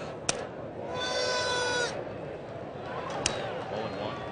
I always like to think that the hitter has done it all on his own, but he has to get a pitch to hit. A lot of times that batter behind you will force the pitcher to pitch to you. Jones has been amazing. Had a 28-game hitting streak earlier this season, which established a new USC record. Think of people like Fred Lynn and Mark McGuire. It's this man that holds the all-time USC hit streak. Swirling winds and the debris starting to gather on the warning track. Shades of Candlestick Park. I was just going to say. This reminded me of 1,000 nights at the Stick. The weather's a little warmer tonight. That's right.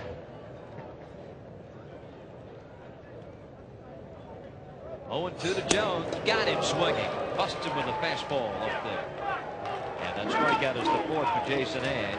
Trojans lead a man. They lead by 4.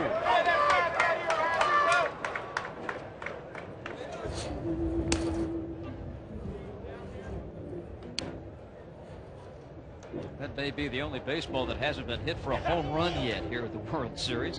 USC leading 5-1 over Miami. Bob Rathman, Steve Garvey walking back to Omaha. Steve, this Southern California ball club continues to put things together offensively. The difference tonight, they're getting the good pitching. Well, that baseball we just saw is the baseball that they see when they go up to the plate. A hanging slider, hanging fastball, hanging curveball. They've really hit the ball well. They've jumped out to a 5-1 lead with Tucker throwing very, very well. Hurricanes are on their heels. This could be a cruise time for the Trojans for the next 3 or 4 innings. Danny Bucksbaum strides confidently to the plate. He's 0 for 2. Well, the wind is still a big factor here. We're sitting from that press box vantage point high atop the field, right behind home plate.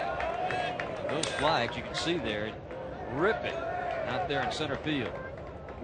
The Sooners gone but not forgotten. Defending champs. I love the line Mike Martin uses. 0-2 and barbecue. Oklahoma was going as quickly as they came this year. With our coaches meetings, he used the term PJ, meaning Punch and Judy, and we won't say who he called a Punch and Judy on his team. And this one hit deep to left field. Jones going back at the wall. The wind holds it up and he makes the catch. The wind giveth and the wind taketh away. We talked about Candlestick Park. This is what happens at Candlestick Park with this wind swirling. The ball is hit very, very well. Any other game this would have been out. Jones goes back, knows where the warning track is, and comes in to catch the ball. Normally that's 6-7 rows deep. Adam Finiston, the right fielder, having a solid College World Series. Sends this one to the right field corner, and there's that man again, Jeff Jenkins. If you're a hitter, that's a tough out right there. Taking a ball on the outside and lined it about 10 feet high and about 320 feet and right at the field.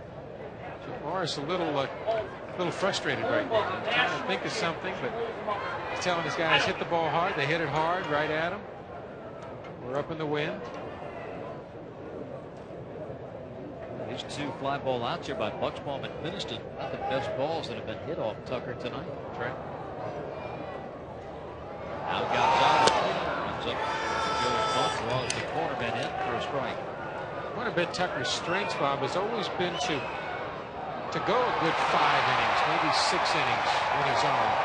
And after that, he's had trouble completing games and finishing teams off. But I think that'll come with more experience, more confidence in himself. Maybe another quality pitch mixed in with the fastball and slider.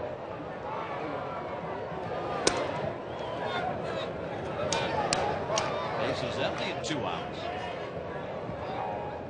And remember, when these two men went in that first game, neither retired a hitter. A little different story tonight, although SC has been able to get to add. Gabe Alvarez. And for one of the rare times, just the 4th in the World Series, USC enjoys a 1-2-3 inning.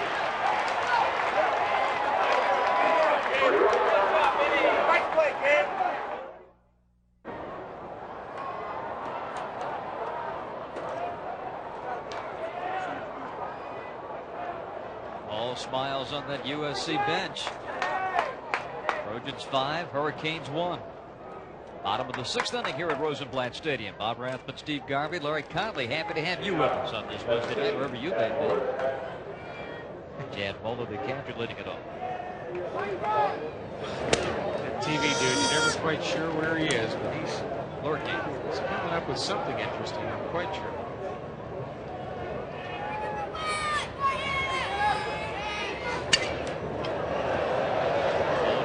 Good swing by Moeller, and a bunch of kids having a fun time, eating their way through the game. They'll be wearing it in just a few minutes. Nice catch. Yeah, indeed. He's happy with himself.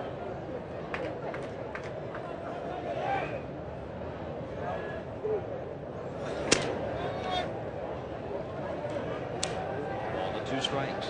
Just missed. Oh, with a good eye. Good 2-strike hitter, protects the plate. And strike 3 called. 5 strikeouts for Jason Edge, 1 away here in the 6th. Coming up, the Deuces coverage of arena football continues tomorrow night. The Milwaukee Mustang visiting Friday night rather. The Milwaukee Mustang versus the St. Louis Stampede, 8:30 Eastern Time, right here on the Deuce. Arena football, Milwaukee and St. Louis. Into the air to left. Eddie Rivera coming in and catching out number 2. You are looking, ladies and gentlemen, at the world's greatest television statistician. None other than Marty Aronoff. Calling Omaha home for a couple of weeks, celebrated his birthday a couple of days ago, and in fine fiddle.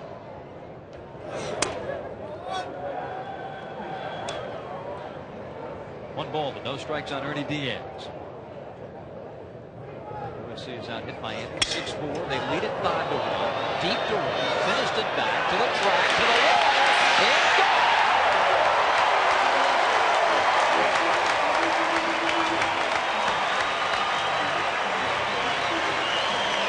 That must be, Steve, a very helpless feeling if you're Adam Finiston. Normal fly ball. Just keep going and going and going. That's intelligent hitting. Last at bat for the Hurricanes, Buxbaum hits a ball probably harder than that to left. The wind knocks it down. This time, Ernie Diaz, being a smarter hitter, takes the pitch and hits it with good backspin to right. The wind really takes the ball, drifts into the stands for a souvenir, making it 6-1 USC. 2 outs and nobody out, and here's Wes Rachels taking strike 1. Bounce out and a walk for West tonight. He's come back from 2 different hamstring injuries this year. He's done a whale of a job for the Trojans in tournament play. And just went into right for a hit. Back-to-back 2-out hits for USC. And now the top of the card, coming up, center fielder Walter Dawkins. Don't you get the feeling that this is USC's night? The mental mistakes for a smart Hurricane team, a couple of physical mistakes. The balls they hit are into the wind. The balls that the Trojans hit are with the wind. Right-hander Alan Westfall starting to heat up. Coach Jim Morrison of Canes. Miami, of course, playing with house money. They've got that 2-0 record, but not so for USC. They must win to stay alive and force another game against Miami on Friday. Just that shot of the Hurricane dugouts. Yeah, the guys sitting down, usually they're on the top step of the dugout. Encouragement, they're sitting back, relaxed, no real enthusiasm. That to me is the lethargy of 2 days off here at the College World Series.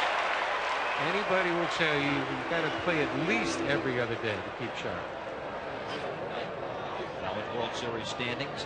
You see Miami and Fullerton, the unbeaten teams.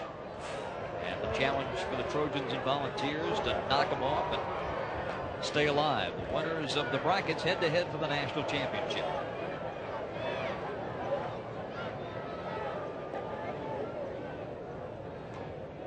Sky to center, pretty deep. Thompson drifting back, still going back, and makes the grab. Dawkins drives one, but to the deepest part of the ballpark. 1 run on the Diaz homer, 2 hits, and they leave a man. 6-1 USC.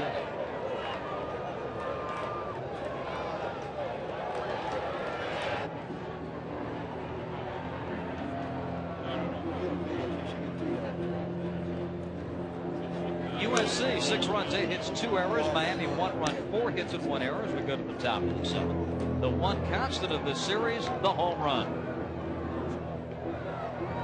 Last Friday, Jimmy D. Clear against Oklahoma. That was the game winner in the bottom of the 9th inning. And then this young freshman slugger from FSU hit not 1, not 2, but 3 home runs in 1 game for a new College World Series record. Unfortunately for Drew, his efforts went for naught as USC won the ball game. One of the major hitting stars. The other, of course, Fullerton's Mark Kotze, 6 for 8, including a grand slam here in the series. 33 home runs have been hit, and as many as 4 games remain after today. Mike Torty, the DH, leading off the Hurricane 7th. Down 6-1, Hurricanes with only 9 outs working for them. Have to be patient. Have to make Tucker throw the ball over the plate. They have 1 hit for the Canes in the last 4 innings. 1 away in the 7th. And they do exactly what I said they shouldn't do. Shouldn't let that ball go. Should have taken a strike. Usually that's a good philosophy when you're down by 4 or 5 runs going into the last 3 innings. A look at the bullpen for USC. Right-hander Seth Etherton, number 34, the other man down there. Number 29, Javier Mejia. Just at kicks. Tucker hasn't thrown that many pitches. A 7-pitch 6th inning. Tired Torty on 2 pitches, and now Alex Cora stepping in.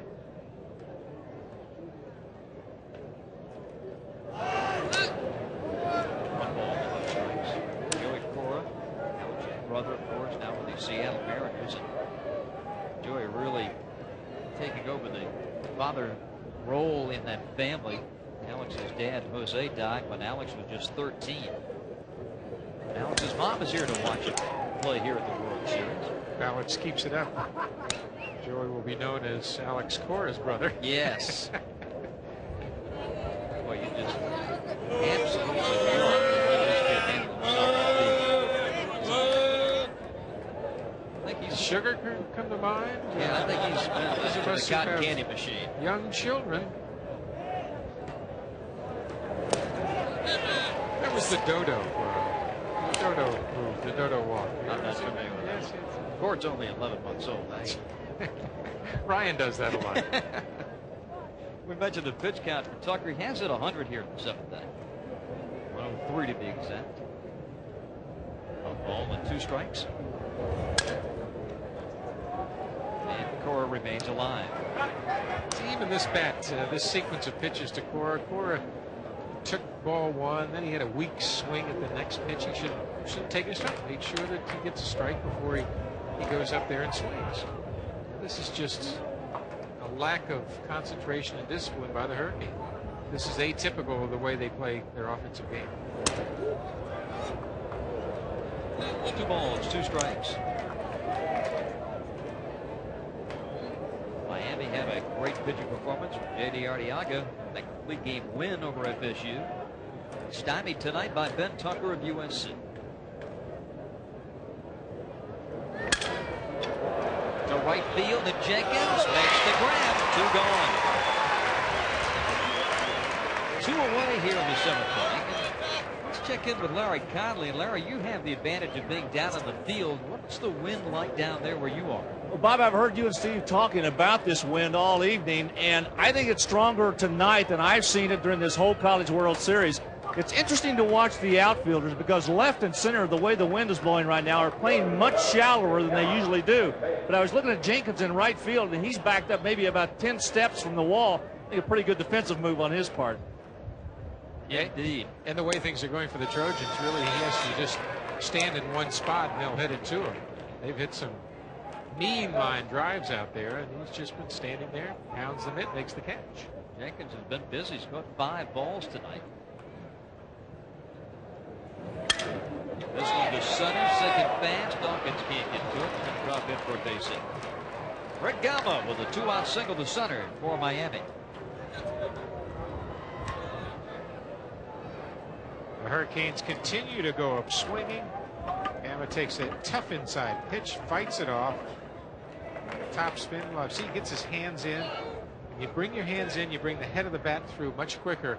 And that time, instead of getting jammed, he got a little bit more of the sweet spot than he normally would do.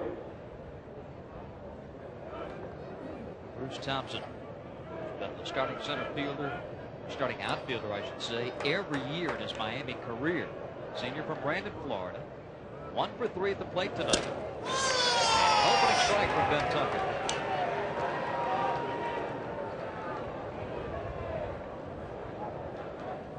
Thompson having a marvelous series. Only 1 hit tonight, though, against Tucker. In fact, the Canes have had just 2 hits off Ben in the last 5 innings.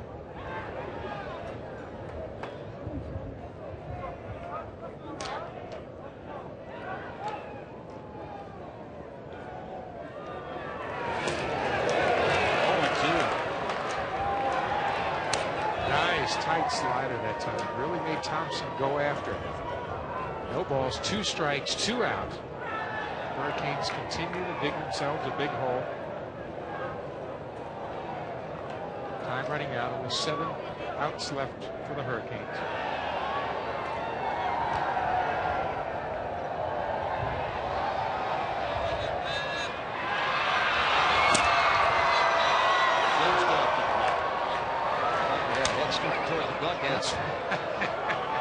You were ready to wind down the inning, and I was ready to take a sip over here. Williams, the plate umpire, calling it down. 1 and 2.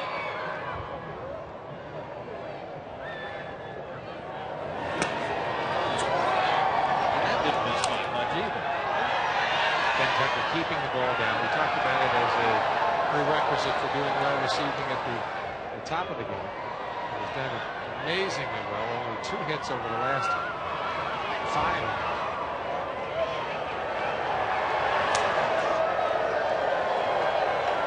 After getting Thompson 0-2, Tucker's missed with 3 straight. Give Gama the opportunity to take off at first base. We'll go the Wade this evening here, Bob. Don't see that too often. The wave, it's probably the breeze this evening. Reaching, walked him. Now things are getting a little interesting here. It was a walk from an 0-2 count, too. That's the best patience of any at-bat the Hurricanes have had this evening.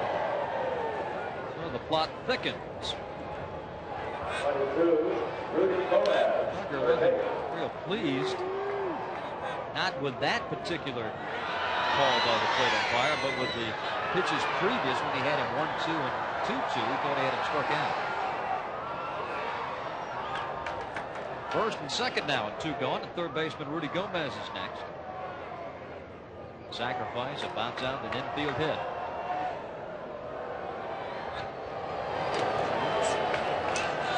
One ball, no strikes. Here's a kid. See that current average of 376. He had a .97 last year. 200 at bats. Jim Morris said that he liked the way he swung the bat. Stayed with him, gave him a chance to get some experience, and it's paid off. Steve, you mentioned that first inning and how crucial it was for Tucker. Well, this is the first time since then the Canes have had a couple of men on base. And Tucker seems to be laboring just a bit. Heating up in the bullpen right now. Tucker thought that he had Thompson struck out, missed that pitch, and I think maybe psychologically that's affecting him a little bit. Doing a little jawing after he walked. Etherton and Kravchuk.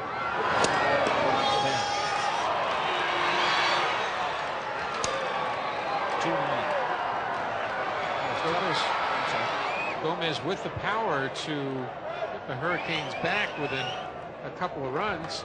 This was a good pitch.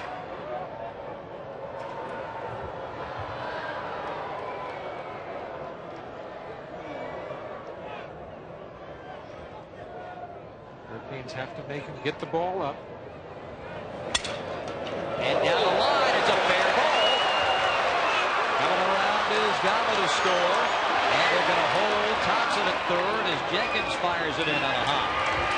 Second and third for the Canes. It's a 6-2 ball game. Walbridge was deep at first base, but still couldn't cut off that ball. Gomez slashing at that pitch that time, really slashed it inside the bag down the first base line. Even with Walbridge back, the ball slashes away. See how it goes more towards the stands now? It means that he really had spin on it when he hit it. Ball moved away from Walbridge. A double, an RBI. Runners on second and third with 2 out. And Mike Gillespie is on his way to the mound. As we mentioned, he's got double-barrel warm-up activity in the bullpen with the 2 right-handers. We're going to talk things over now, looking toward the bullpen. I would think too part of his commentary might be you can't let the umpires' calls affect your pitching. You got, as tough as it may be sometimes, keep that composure, not let the umpires' calls get the best of you. You've got to forget about what just happened and concentrate on the next batter. If that guy gets a hit off you, nothing you can do about that. And the next hitter is the most important hitter of the game for you. Sometimes a pitcher will internalize, oh, I had him struck out, the umpire missed it, that's why he got on base. Now the guy got a hit, shouldn't have got a hit because we should be up right now. Starts to compound the situation. Mike Gillespie will stay with his right-hander Ben Tucker against the lefty bat of Eddie Rivera. He might be staying with him a bat or 2 long. Tucker's velocity has gone down the last inning. Misses with it high. 1 ball, no strikes. Mike Gillespie wanting to get out of this inning, then go to the bullpen. He wants to get this one more batter. The question is, does Tucker have the velocity and the location to do it? Vero very dangerous. In the dirt. Nice block by Moeller. 2-0. Runners have to hold. Ouch. Chad Moeller, that got all skin that time. Let's watch where the pitch hits. Got a 59-footer, gets him right on the bare arm. Keeps the ball relatively in front of him, finds it, holds the runner at third. Well, Rivero has got to be licking his chops here. Pitcher in trouble, and a 2-ball, no strike count. Gillespie really can't go to the pen now. He's got to let Tucker finish up this series. And drives one deep to right center field. This one is going, and this one is gone. 3-run home run for Eddie Rivera, and all of a sudden it's a 1-run game.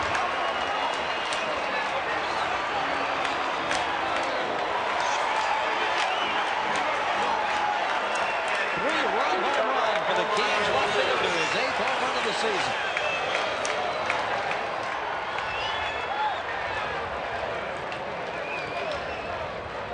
look back now, Bob, the walk probably was the catalyst for this. 0-2. Rivero's got the power. Straight fastball, 89 miles per hour. And it gets out of here at about 100 1/4. They always go out faster than they come in. And Tucker's, I can't believe it. He's going to think right back to the batter he thought he had struck out. Right back to Thompson. Back come the Canes. 6-5 USC. Bases empty, 2 outs, and Danny Bucksbaum. 1-0. You know, we talked about, was it going to be one batter too many? And it was one batter too many. I'd take him out, get a reliever in, at least to get a feel for the mound. This isn't a situation here with the DH you have to worry about position changes and pinch hitters. And here's a guy that played 2 Steve Garvey and Danny Bucksbaum. He's hit 14 home runs this year. He hit one off Mike Gillespie's team last week, and half of his home runs have either tied the game or put Miami in front. Situation that Danny dearly loves.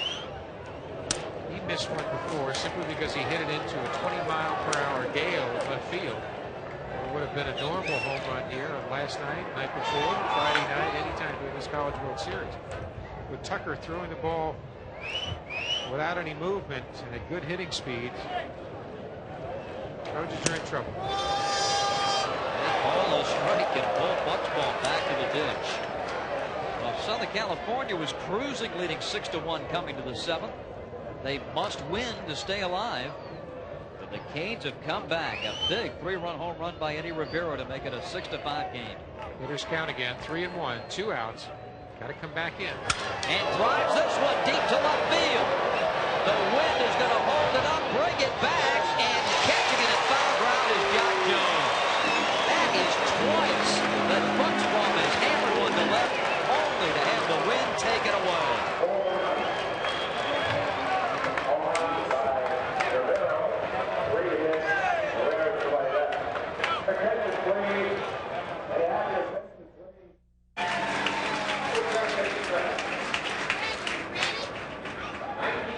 You can. Danny Bucksbaum with tremendous power had one fall short because of the wind a couple of innings ago. Let's take a look now at this ball. He hits down the line, hits it a little bit on the end and a little high with a 20-mile-per-hour wind. See, Jack Jones circles it, comes in and makes the catch on the dead run coming in. Like we said before, tonight left field is the graveyard here at Rosenbach.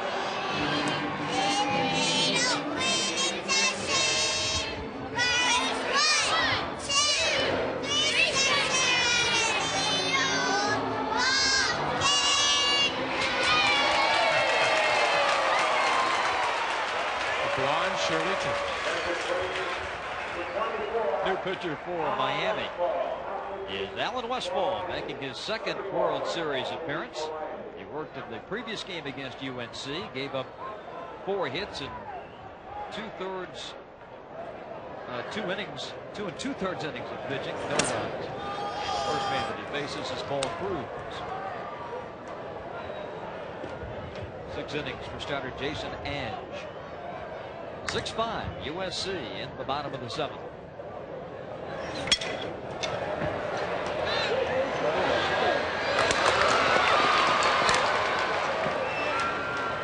He's got that flare. Lots of 6-3s on our scorebooks this evening and a few double plays mixed in.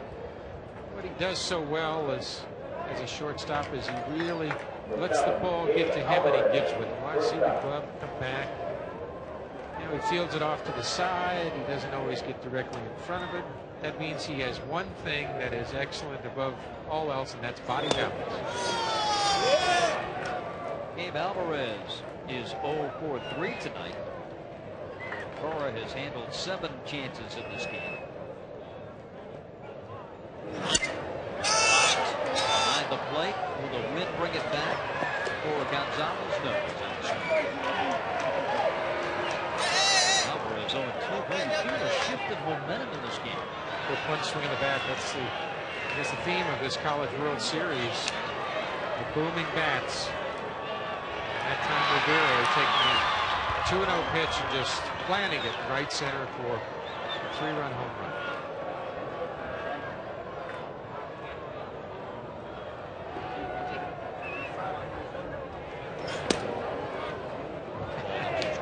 Gonzalez that time shifted out about 3 feet. 3 feet. Normally you just shift your weight over. I mean, he just got out there. He said, "We're going to really waste this pitch." For a breaking ball through 3 fingers down. Tight slider away. 2 balls, 2 strikes. Usually with nobody on, that 1 finger's a fastball, 2's a curve, 3's a slider, maybe a 4 wiggler's a changeup. Just at a time. And he sets up with location. Still 2-2.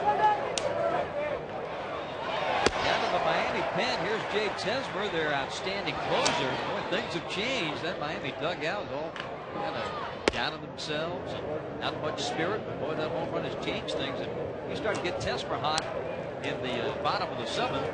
You're thinking they can come back and win this thing. That's right. They know that they're going to put the ball in play. They've got the speed. Hurricanes probably should have been up and cheering a long time ago from the beginning of the game, but a little lethargic after having a few days off. Down the line, defending, and this one is a foul ball well back to the opposite. Dave Alvarez really hit that ball well, but he just couldn't keep it fair because of the wind blowing from left to right at about 20 miles per hour. What happens now is because this is an elimination game for the Trojans, they've got to start warming up the race. Alvarez is out 6-3, and there's 2 gone. And that is indeed the case. You see the young man on the right. That is Randy Flores of USC. Started the game here just a couple of days ago, and now in the pen. You may very well see him. One thing that comes to mind, the lefty sticks of Thompson and Rivero when they come up again, probably in the 9th inning.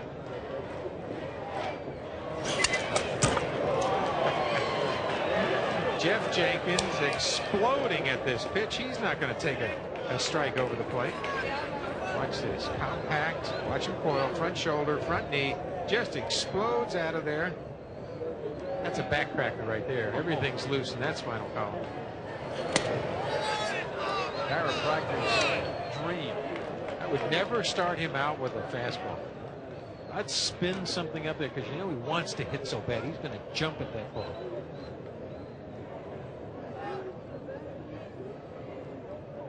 .65 USC in the 7th. 2 outs, nobody on for Jenkins. 2-1. Let's see the tentative approach by these Hurricane pitchers to Jenkins, and well deserved too. The ball he hit before, probably 415, 420 to right center. Walked on 4 pitches the next at bat. Now in this at bat, Westfall very careful with him. And a base hit for right field for Jenkins, his 2nd hit of the game. Kept him in the ballpark.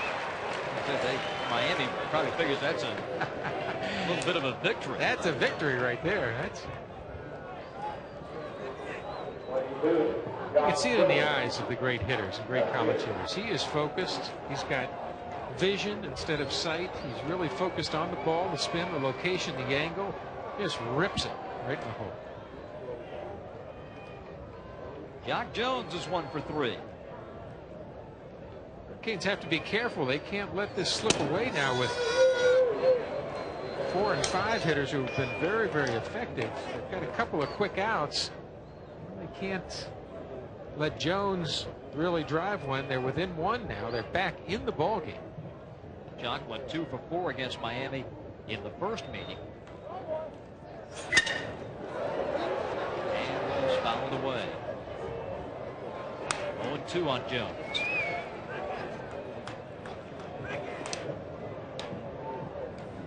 Alan Westfall, 5'11", 183-pound sophomore, on in relief for Miami. And if you check the stats at a big strikeout innings pitch ratio, 65 Ks and 58 2/3. Runner moving, Cain's pitch out, the throw, the tag, safe. Jeff Jenkins with his 14th steal. Jenkins with better speed than people realize. He will steal a base on you. He's an opportunist. He'll steal it at times when he's got you lulled to sleep. Might have got him if the throw was up, but no chance here. Cora tags him about belt high. He's set.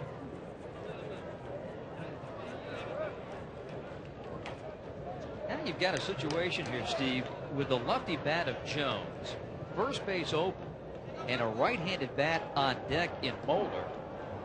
Would you think of maybe go ahead and putting Jones on base, take the bat out of his hands, and face a guy Moeller? Two things you're going to do. I'd walk him because he's a lefty. He's very hot. Pitch to Moeller. It's not as hot as Jock Jones is. Catch is going through a multitude of signs right now. And knocked down by the pitcher. Westfall in self-defense. That's the play.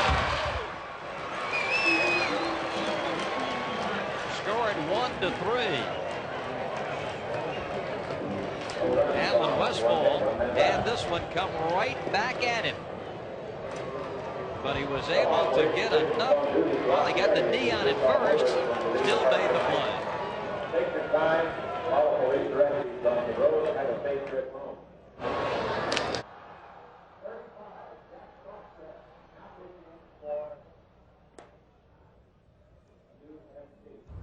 Welcome back to Rosenblatt Stadium. You know, every year we try to bring you over to the Henry Dorley Zoo, and this year the zoo expects to draw 1.5 million people. The reason? A brand new attraction, the Scott Aquarium. So let's go zooing. You can walk through a tube and enter the underwater world of 8-foot sharks and thousands of colorful fish. My favorite was the penguin exhibit. Do you think he's hungry? No, but I'll bet his friends are. Just went fishing the other day. Let's go see if we can find somebody to feed these two. We're here in the penguin playground, and you can obviously see that a lot of these guys are very, very hungry. In fact, they eat very much like the guys in the booth do.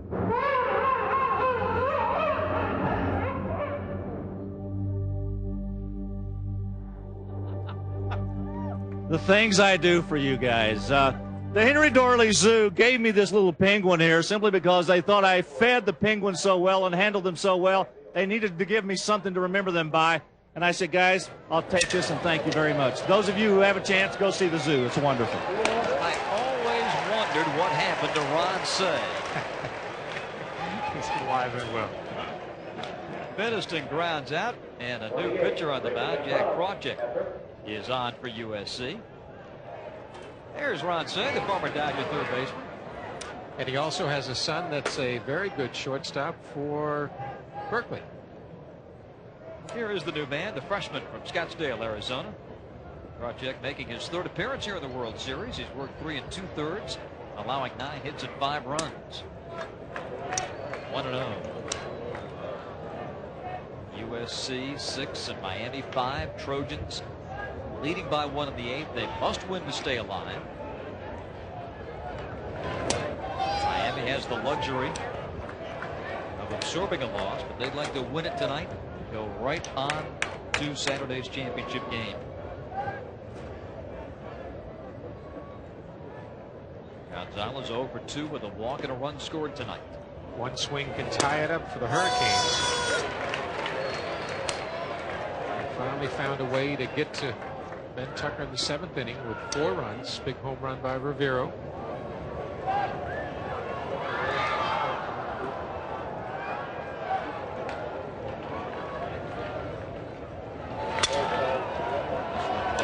Seats. 2 balls, 2 strikes. Here's Gonzalez and what he has done this evening and that seasonal average. ESPN's coverage of the Grand Prix of Canada is coming up Sunday at 5 p.m. Eastern Time. Michael Schumacher, the current points leader in the Formula One standings, will be watching him from Montreal this Sunday on ESPN. 2-2 on Gonzalez. Off speed, hit on the ground. Alvarez.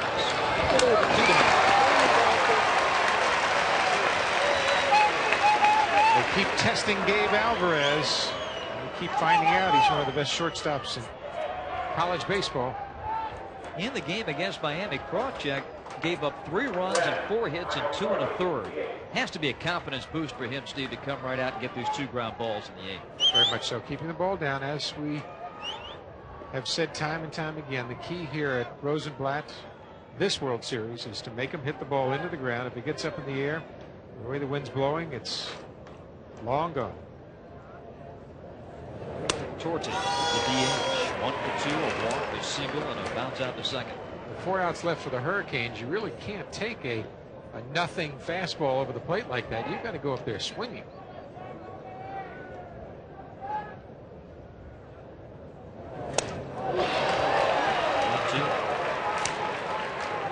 Ask and you shall receive. The only problem with this is it was a pretty good pitch down, plus he watched him pull his head. And now he kept it in pretty good. Just missed the ball. Just doesn't seem to have his timing tonight. 2 strikes. See, you can tell it in the eyes. He seems a little confused. He's guesstimating right now. He's trying to figure out Harchek is going to throw. Where Jenkins just wanted to see that ball. He wanted to track it all the way and just explode it.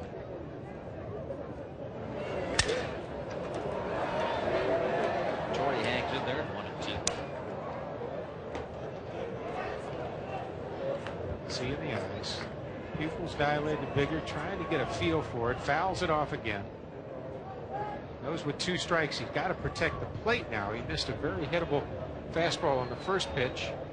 Swung at a bad pitch for strike 2. Now he's got to protect the plate, try to hit it where it's pitched. Taps inside. And strike 3. Torrey fans, 1-2-3 go the Canes against Jack Krawcheck, 6'5" USC.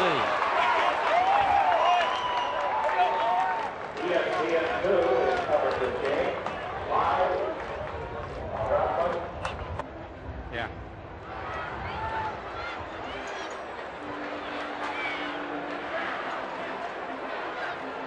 On the Miami bench, DH Mike Torrey. He was on first with a walk in the 4th inning. Cora hit a fly to left, and Torrey forgot how many outs there were, kept running. They doubled him off first. That, Steve Garvey, is looming as a very large play in this game. Well, the old philosophy to err is human, but in this case, he's carried it with him the rest of the game. He really has internalized that mistake. Here's a ball driven into the gap by Chad Moeller, and that's in for a base hit. Thompson gets to it quickly. Moeller's going for 2. The throw not in time. A leadoff double by Chad Moeller against Alan Westfall of Miami. And USC looking to add some insurance in the 8th. Moeller again, a good solid alleys hitter. Takes a fastball thigh high and hits it right into left center field. And picks up the speed, comes in nice and easy for a double. Now, Bob, I'd go to Tessmer right now. I wouldn't let the Trojans get any more runs. Foul back. And taking a peek at that 9th, you've got Cora, Gama, and Thompson, the 9-1-2 hitters coming up in front of the big guns. You get to the top of the order, and if you're only 1 run away, if you got a good chance. And the aforementioned Jay Tessmer in the Canes bullpen. 1 strike on Walbridge. Nobody out in the 8th. In the dirt, holding at second is Moeller. Good job by Gonzalez that time of taking a wicked breaking ball, getting a glove on it, and keeping it in front of him. Excellent defensive stop. Watch this. Watch the ball hit. Kick back. Keeps the glove on it.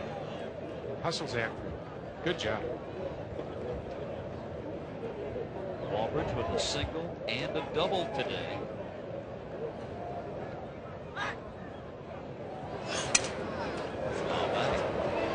Walbridge is having just a fantastic World Series.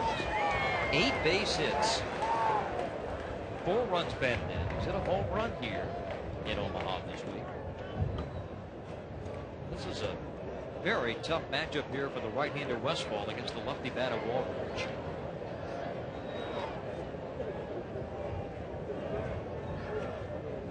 Sets up inside. inside. Time called by the batter, and it was granted by plate umpire Dale Williams. Granted, but a little bit late that time. As an umpire, you try to call it as soon as possible so you don't put stress on the pitcher.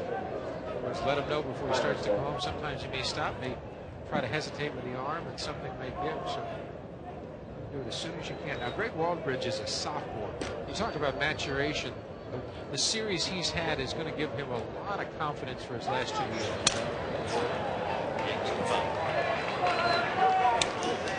These are the things, Bob, that money can't buy. The experience of being in this College World Series. Coming back like they have after a tough first game loss against these Hurricanes. Time your pants, legs are blowing, you know the wind's kicking up a little bit. Starting to swirl inside Rosenblatt now. Justin Fowl into the USC bench. His catch made. He's got those good hands. That's the way I used to do it, boys. Throws a pretty good batting practice, too. He's still got the arm, the hands. I think he'll admit he's probably lost a step. Things aren't so nice on the other side. Jim Morris's ball club, though, back in it. Big out for the Hurricanes. Waldridge has fouled off 4 pitches. Now this is to the hitter's advantage. Anytime you start to see this many pitches, you're going to see each of the pitches. You've seen his curveball, seen his slider, seen the fastball. Now you know the speeds of each one, how they move. Waldridge now has the advantage in this at bat. Even though it's 1 ball and 2 strikes, he's got the advantage. Might you be thinking something on speed? Here, Miami. Well, I would just throw a fastball up. I'd try to work up the ladder on him for the next 2 pitches. He's a good low ball hitter. They come inside and hits it. It came up and in. A little too much so. Now first and second. Third baseman Ernie Diaz is next, and no soft touch despite the fact he's the number 8 hitter in the lineup. Diaz homered to right field his last time, and I think Jim Morris is thinking along your line, Steve, that he wants to go down and get his closer Tesmer here. With 2 on and nobody out, he has got to keep this a 1-1 game. Well, it's going to be a bunt situation. So he wants to bring in Tesmer, who throws that sidearm sinker, which is very difficult to bunt. So the pitching change is made in Omaha, and we'll be right back after these words.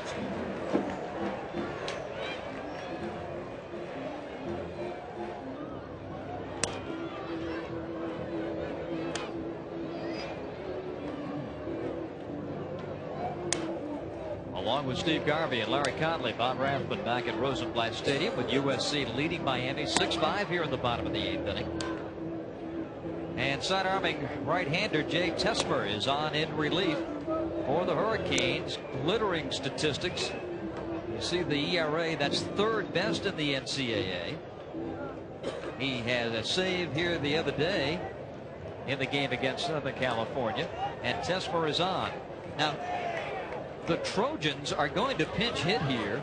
Glenn Carson is going to come up and pinch hit for Ernie Diaz. Carson is an excellent bunter.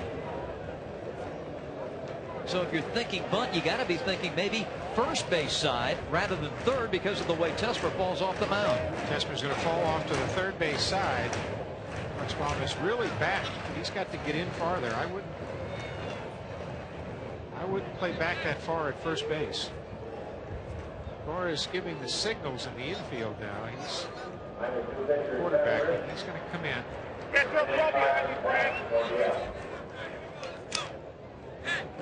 Talking to Danny Buxbaum. He said, you got to get in and you got to get that runner going to third base.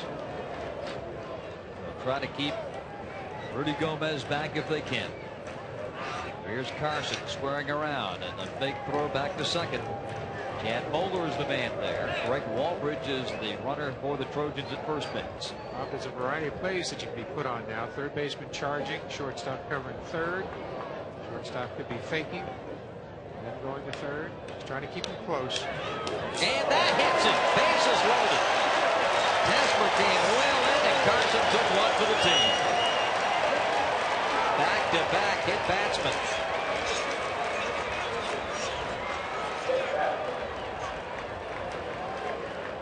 Big play for the Trojans that time. Not having to take the chance of having to get the bunt down. The Hurricanes giving the Trojans base runners and runs in this game. And the Trojans capitalizing on it. Ryan Stromsborg now the pinch runner at first base. Wes Rachel, the second baseman, is up.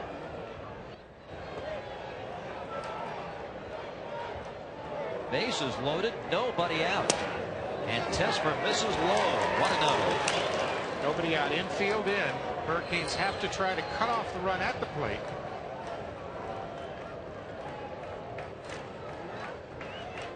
Tesmer, a ground ball pitcher. 2-0.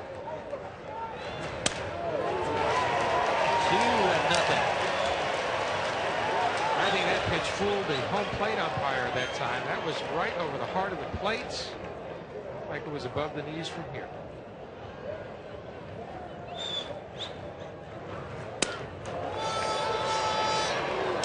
Skip Tesmer has been a terrific story. 20 saves and 23 opportunities.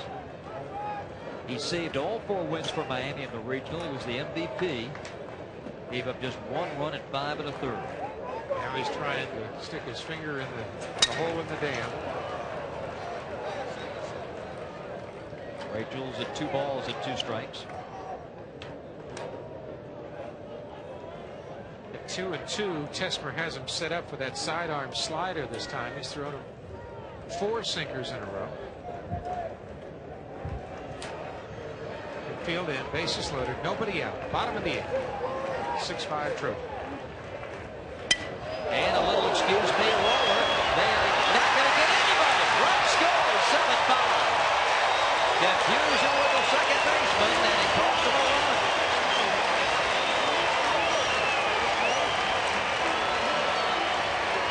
An infield hit for Wes Rachel produces a run. Bases remain loaded.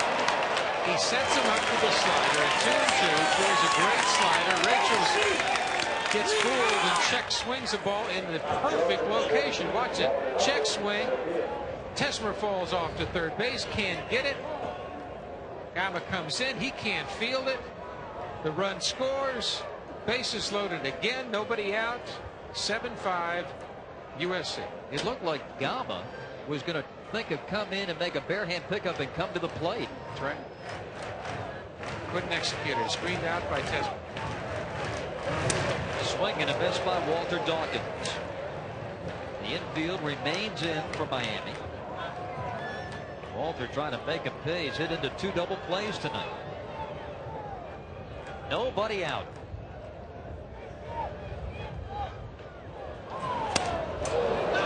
Oh, 2, and boy, he has just eaten him up. We'll take a look now at the efforts by Tesmer and Gama. See, he deflects it where Gama cannot field it with his bare hand. He doesn't touch it. Gama can barehand it and has a chance at least at home.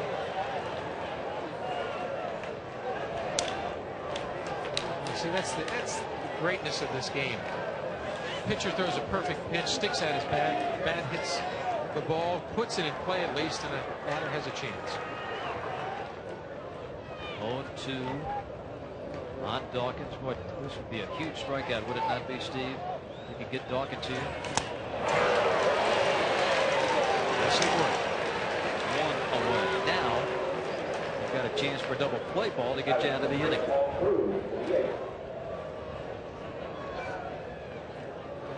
Time call. Laser Collazo coming out. Talk things over. As Paul Cruz, the DH, is due.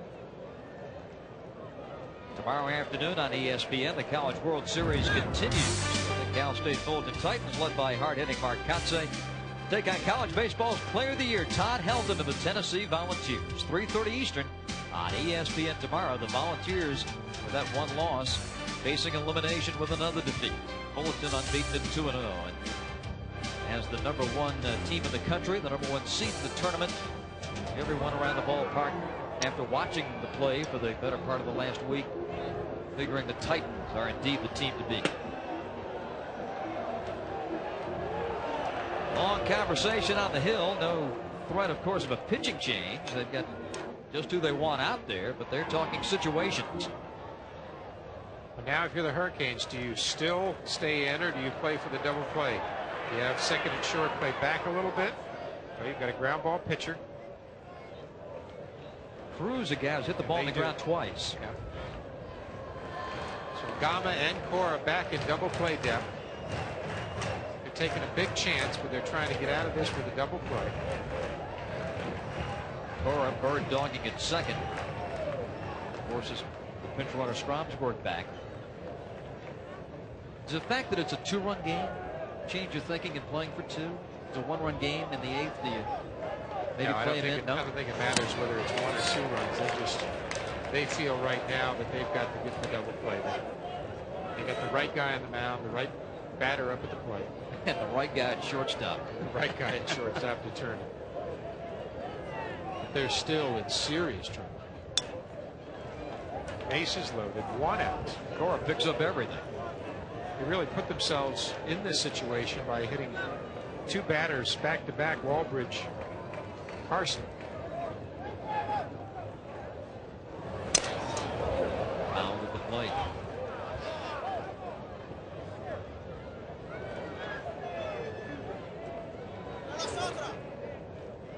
If you're a hitter, you're viewing now. If you're a player or you're wondering, how do you hit a guy with a great sinker like this? Well, there's 2 things you can do.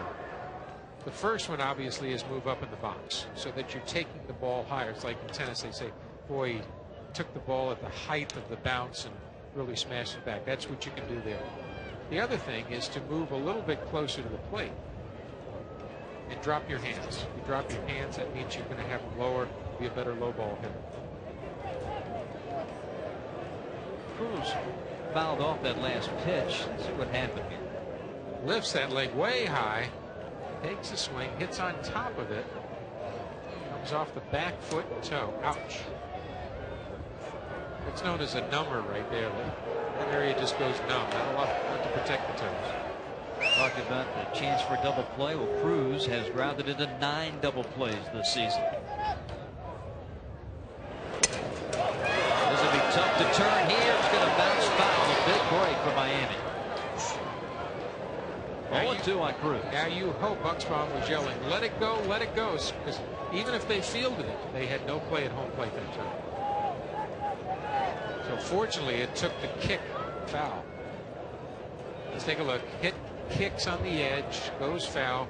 Would have been interesting if it would have stayed fair if somebody would have picked it up, because the run would have easily scored. That would have been a 3-run lead for USC.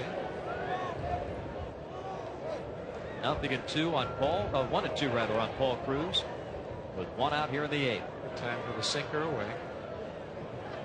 To third, that's 1. That's all they'll get. Runners return. 2 gone. Good fundamental base running there by Walbridge at third. You never take a lead greater than you can get back and avoid being doubled off. Wow, what a job of hitting by Cruz this time. We look for the fastball away. He got it, lashed it easily. Could have been a 2-run single to left. Almost does a great job. And to the Trojan runners' credit, they got back.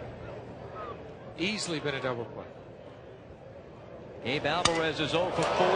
Hits this one to left center. The wind is being a factor, but Thompson runs right underneath it. And USC gets only 1 run. They'll try to make those 2 runs stand up as we go to the 9th.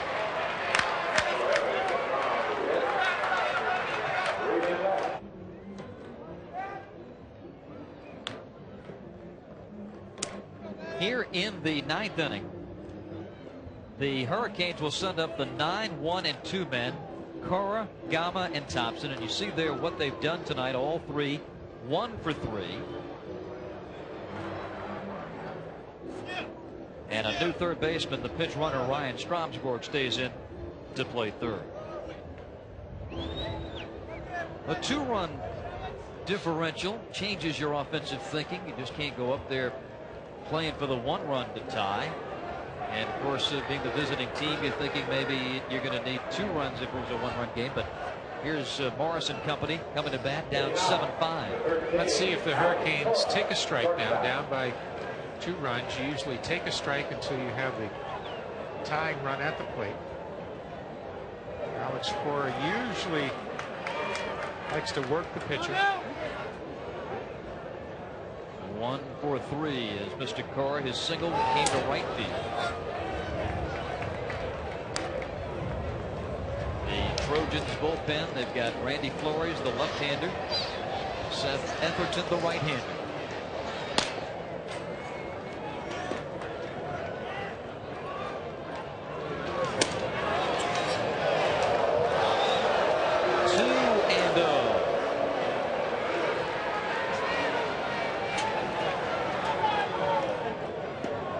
Sliders just slopped over the plate for balls. 2 balls and no strikes. Flag still ripping in the outfield.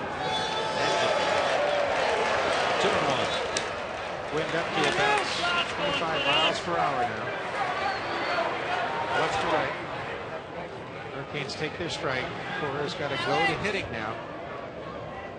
And hit strikes. Center field. Coming Dawkins, still coming, makes the catch. Well, that wind, and I'm glad that we showed you the flags because it's gusting now as hard as it has all night.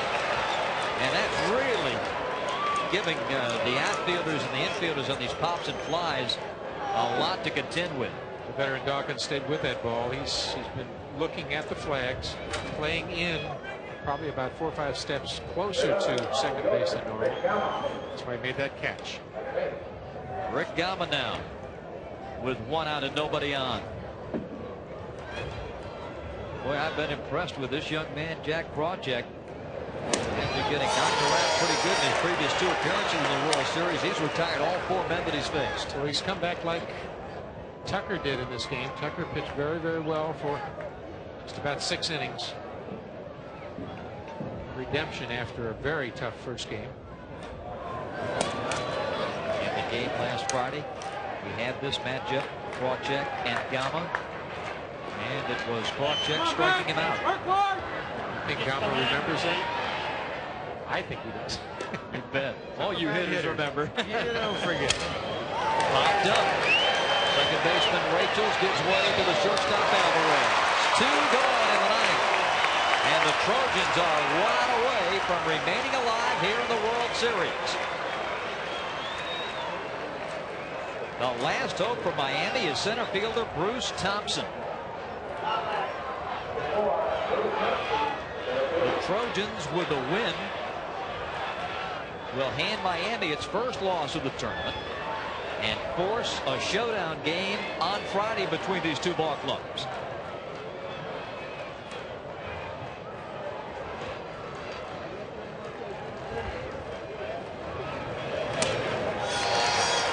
Thompson disciplined at the plate, a tough out. Hit the ball hard this evening. Very good center field. Hurricanes down to 1 out, 2 out, top of the 9th. This should do it. Rangers to first. Trojans win.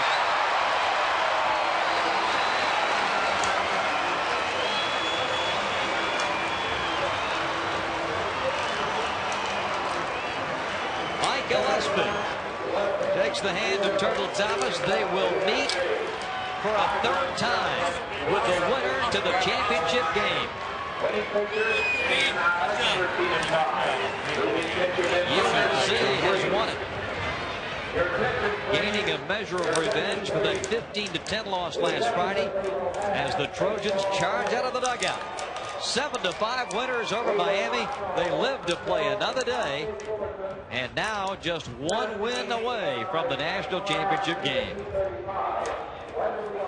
Again, our final score tonight from Rosenblatt Stadium in Omaha, Southern California 7 and Miami 5. We will continue with our coverage from Omaha right after these words.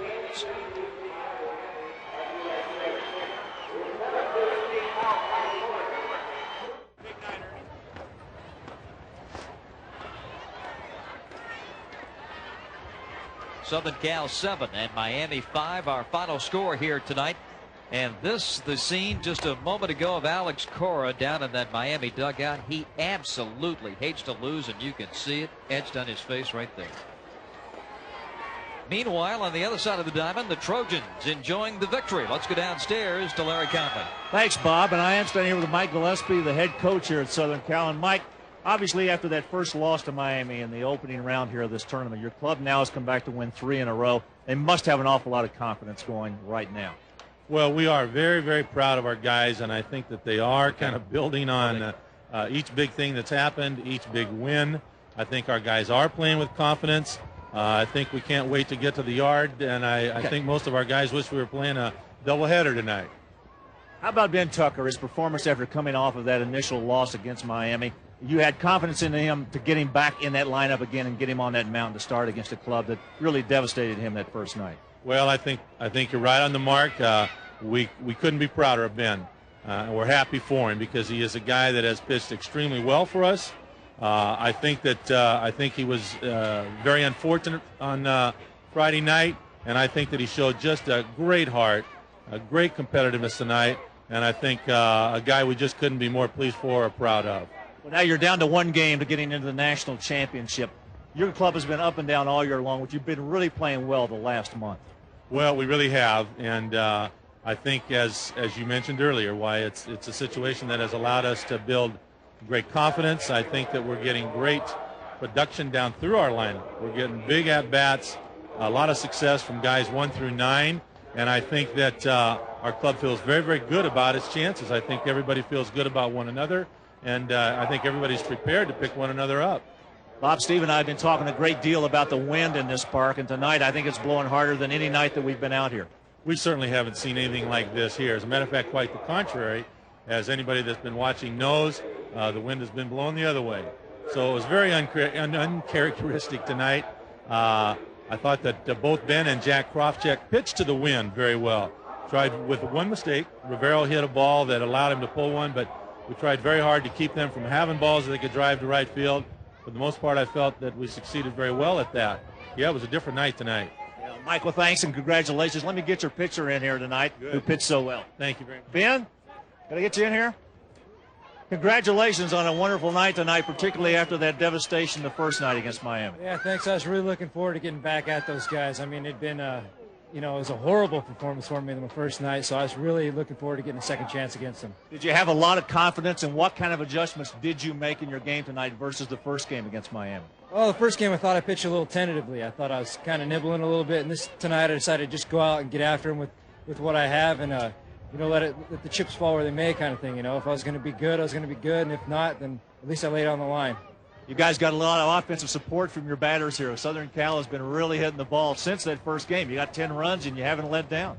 Well, we can really swing it. I mean, that's one thing this club's been able to do all year. We can always swing it. So it's great for the pitchers, especially this time of the year. We're really swinging it real well, so we know we're going to jump out and get some runs. And then if we pitch well, we always feel like we have a chance to be in the game.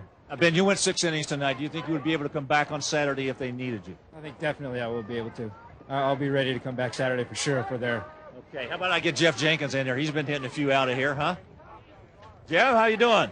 Congratulations. Thank you, I appreciate it. Listen, how about the balls going out of here? You're one of about 7 or 8 guys who have been banging long balls and some bombs out of here. What is the story? Well, I don't know. It's a good hitter's park here, and so I just think, the hitters are on their game right now, just hitting the ball real well, seeing the ball well in this park, and the lighting's very good to see the ball, so I just think people are just getting their pitches to hit. You have homered in 3 straight games. Let's take a look at one of them right here, and we'll have a chance to see exactly what you've been able to do. Now, watch this and tell us a little bit of what happened here. Well, it was a changeup, first pitch changeup, and he had thrown me off speed the last at bat, and I grounded out to first. So I was just sitting on off speed pretty much, until 2 strikes, and I got a good changeup up over the zone and just drove it. Jeff, we've talked to Coach Gillespie and also Ben. You guys seem to be gathering momentum now. The confidence of this club seems to be getting greater and greater, and now you're 1 game away from the championship game. Well, we've had the motto all year to, 1 game at a time, and you saw that shirt yesterday. And we just kind of taken that rule every part of the season, and we hope to take that in tomorrow's game. Jeff, I got a guy up in the booth, Steve Garvey, thinks you're one of the best hitters he's seen. Well, that's a great compliment. Me and Steve talk a lot. He's been out to our games a bunch of times, and I love talking to him about hitting. Yeah, well, Steve, you and Freddie Lynn, the two guys we got out here, if there's anybody who can talk about hitting, you two guys could do it. Well, thanks so much. And, of course, I've done 4 games this year before the College World Series with the Trojans, and each time Jeff Jenkins would go up, and when he started to hit line drives the other way is when I started to realize that he now was making the adjustment to hit the ball where it's pitched. What he's doing now is he has so much confidence that he knows he can get up to left. Now he's taking that outside pitch and really exploding through it. And to the Trojans' credit, I think what's happening now is we're starting to see history take its effect on the Trojans. They haven't been here in 17 years, and now they're back, and they want to make the most of it. USC wins it 7-5 over the Hurricanes of Miami. Tucker the win to go to 7-2. And here are the up-to-date standings in bracket 1 now.